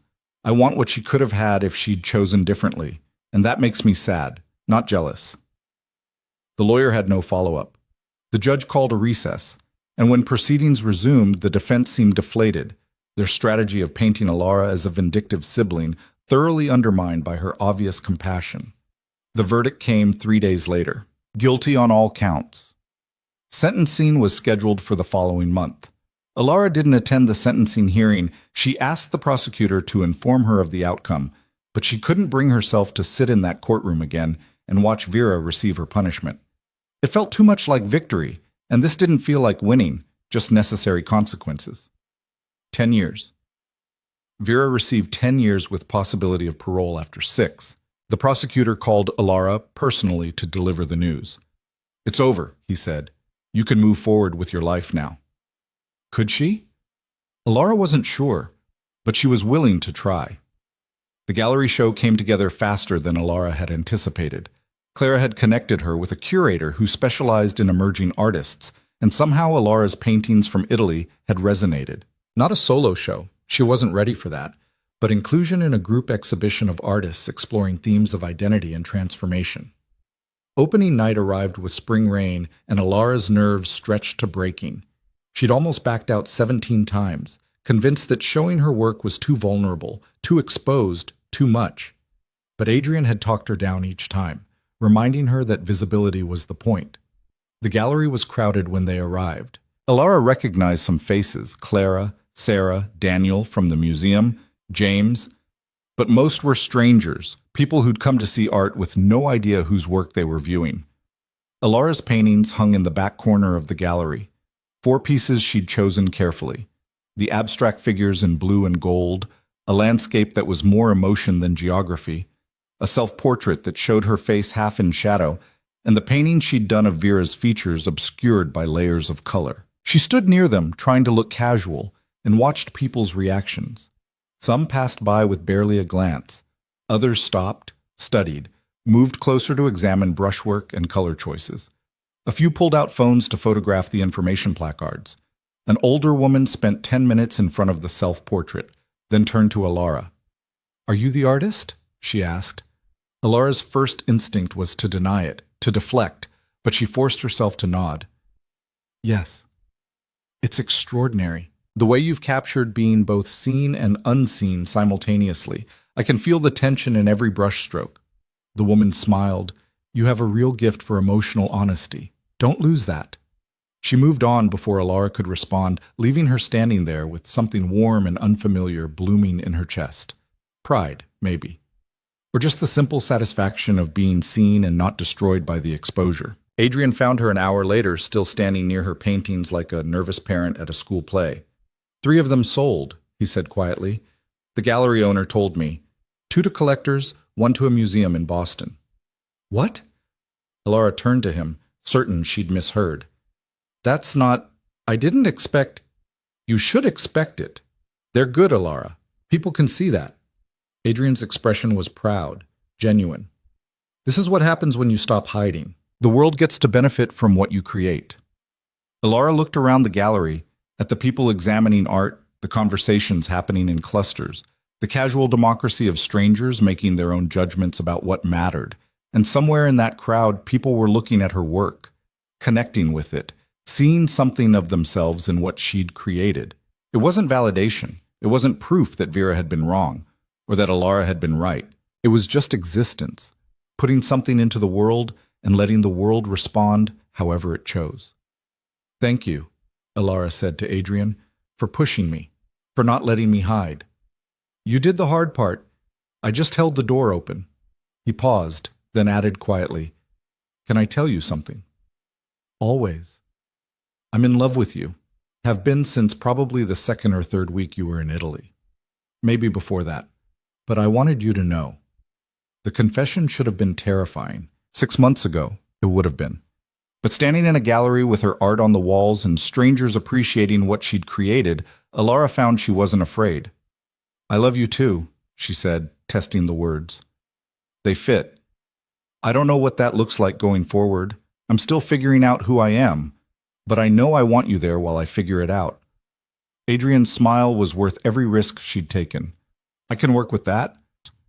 They left the gallery together as rain turned the streets to mirrors reflecting city lights. Tomorrow, Alara would return to the museum and her job and the ordinary demands of life. But tonight, she walked through Manhattan holding the hand of a man who'd helped save her, with art sales in her pocket and the beginnings of confidence in her chest. Vera was in prison. Alara was free. And for the first time in 28 years, that felt like exactly the right outcome. 2 years later, Alara stood in the Tuscan farmhouse that had become her second home. She and Adrian had made it official 6 months after the gallery show. Not marriage, they'd both agreed they weren't quite ready for that, but partnership. A commitment to building something together that honored both their complicated histories and their tentative hopes for the future. Adrian had gradually extracted himself from the darker aspects of his business, transitioning legitimate operations to managers he trusted and divesting from anything that required moral compromise. It had been neither fast nor easy, but he'd done it with the same methodical precision he applied to everything else. Alara had continued painting. Her work had been featured in 2 more group shows and 1 small solo exhibition. Critics called her style emotionally raw and unflinchingly honest. She'd started teaching workshops for other women recovering from abuse, using art as therapy and self-discovery. The work fulfilled her in ways curating never had. And now, standing in the farmhouse studio with afternoon light streaming through the windows, Alara was working on her most ambitious piece yet, a large canvas depicting 2 figures that might be sisters or might be different versions of the same person, reaching toward each other across a space that could be connection or separation depending on how you looked at it. Her phone buzzed, a number she didn't recognize. She almost ignored it, but something made her answer. "Hello?" "Alara." The voice was familiar and foreign at once. "It's Vera." Alara's hand tightened on the phone. "How did you get this number?" "I'm allowed phone privileges. I called Clara. She gave it to me." Vera paused. "I know I'm probably the last person you want to hear from." "You are." Alara moved to the window, needing to ground herself in the landscape. "What do you want?" "To apologize. I know it's not enough. I know it can't undo what I did. But I've been in therapy here, and I'm starting to understand—" Vera's voice cracked slightly. "I'm starting to understand how sick I was, how much I hurt you, and I wanted to say I'm sorry." The apology landed like a stone. Alara examined it, turning it over in her mind, looking for manipulation or angles. But Vera's voice sounded different, smaller, less certain, almost genuine. "Okay," Alara said carefully. "I hear you. That's it? That's all you're going to say?" "What do you want me to say, Vera? That I forgive you? That we can be sisters now?" Alara's voice was gentle but firm. "I can't give you that. Maybe someday, but not now. You hurt me too much for too long." "I know, I just—" Vera took a shaky breath. "I needed you to know that I see it now. What I did. What I was. And I'm trying to be different. Not for you. For me. Because I can't live with being that person anymore." "Then I hope you succeed," Alara said, and meant it. "I hope you find whatever peace you're looking for. But Vera, I can't be part of that process. I need my distance to stay healthy." I understand. There was a long pause. I saw the article about your art show in the prison library. Someone had left a magazine. Your painting was featured. It was beautiful. The compliment hurt in a way Alara hadn't expected. Thank you. I always knew you had talent. I was just too threatened by it to admit it. Vera's voice dropped to almost a whisper.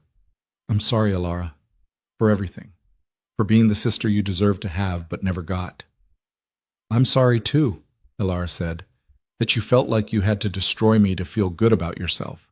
That's a terrible way to live. They talked for a few more minutes, carefully, painfully, like strangers trying to find common ground. When they finally hung up, Alara stood holding the phone and feeling a complex mix of emotions she couldn't quite name. She called Adrian immediately.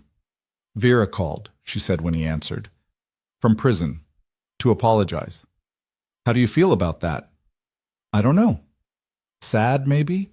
And relieved, and scared that I might actually want to forgive her eventually. Alara moved back to her canvas, studying the reaching figures. Is that naive?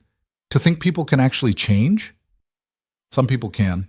Others just get better at hiding who they really are. Adrian was quiet for a moment. But Alara, whether Vera changes or not, that's not your responsibility. You get to decide what role, if any, you want her to have in your life, and whatever you choose, I'll support it. Even if I choose forgiveness? Even then, though I'd want to be there for any in-person contact, just in case. The protective instinct made Alara smile. I don't think I'm ready for in-person contact, maybe ever, but I'm glad she's trying, for her sake.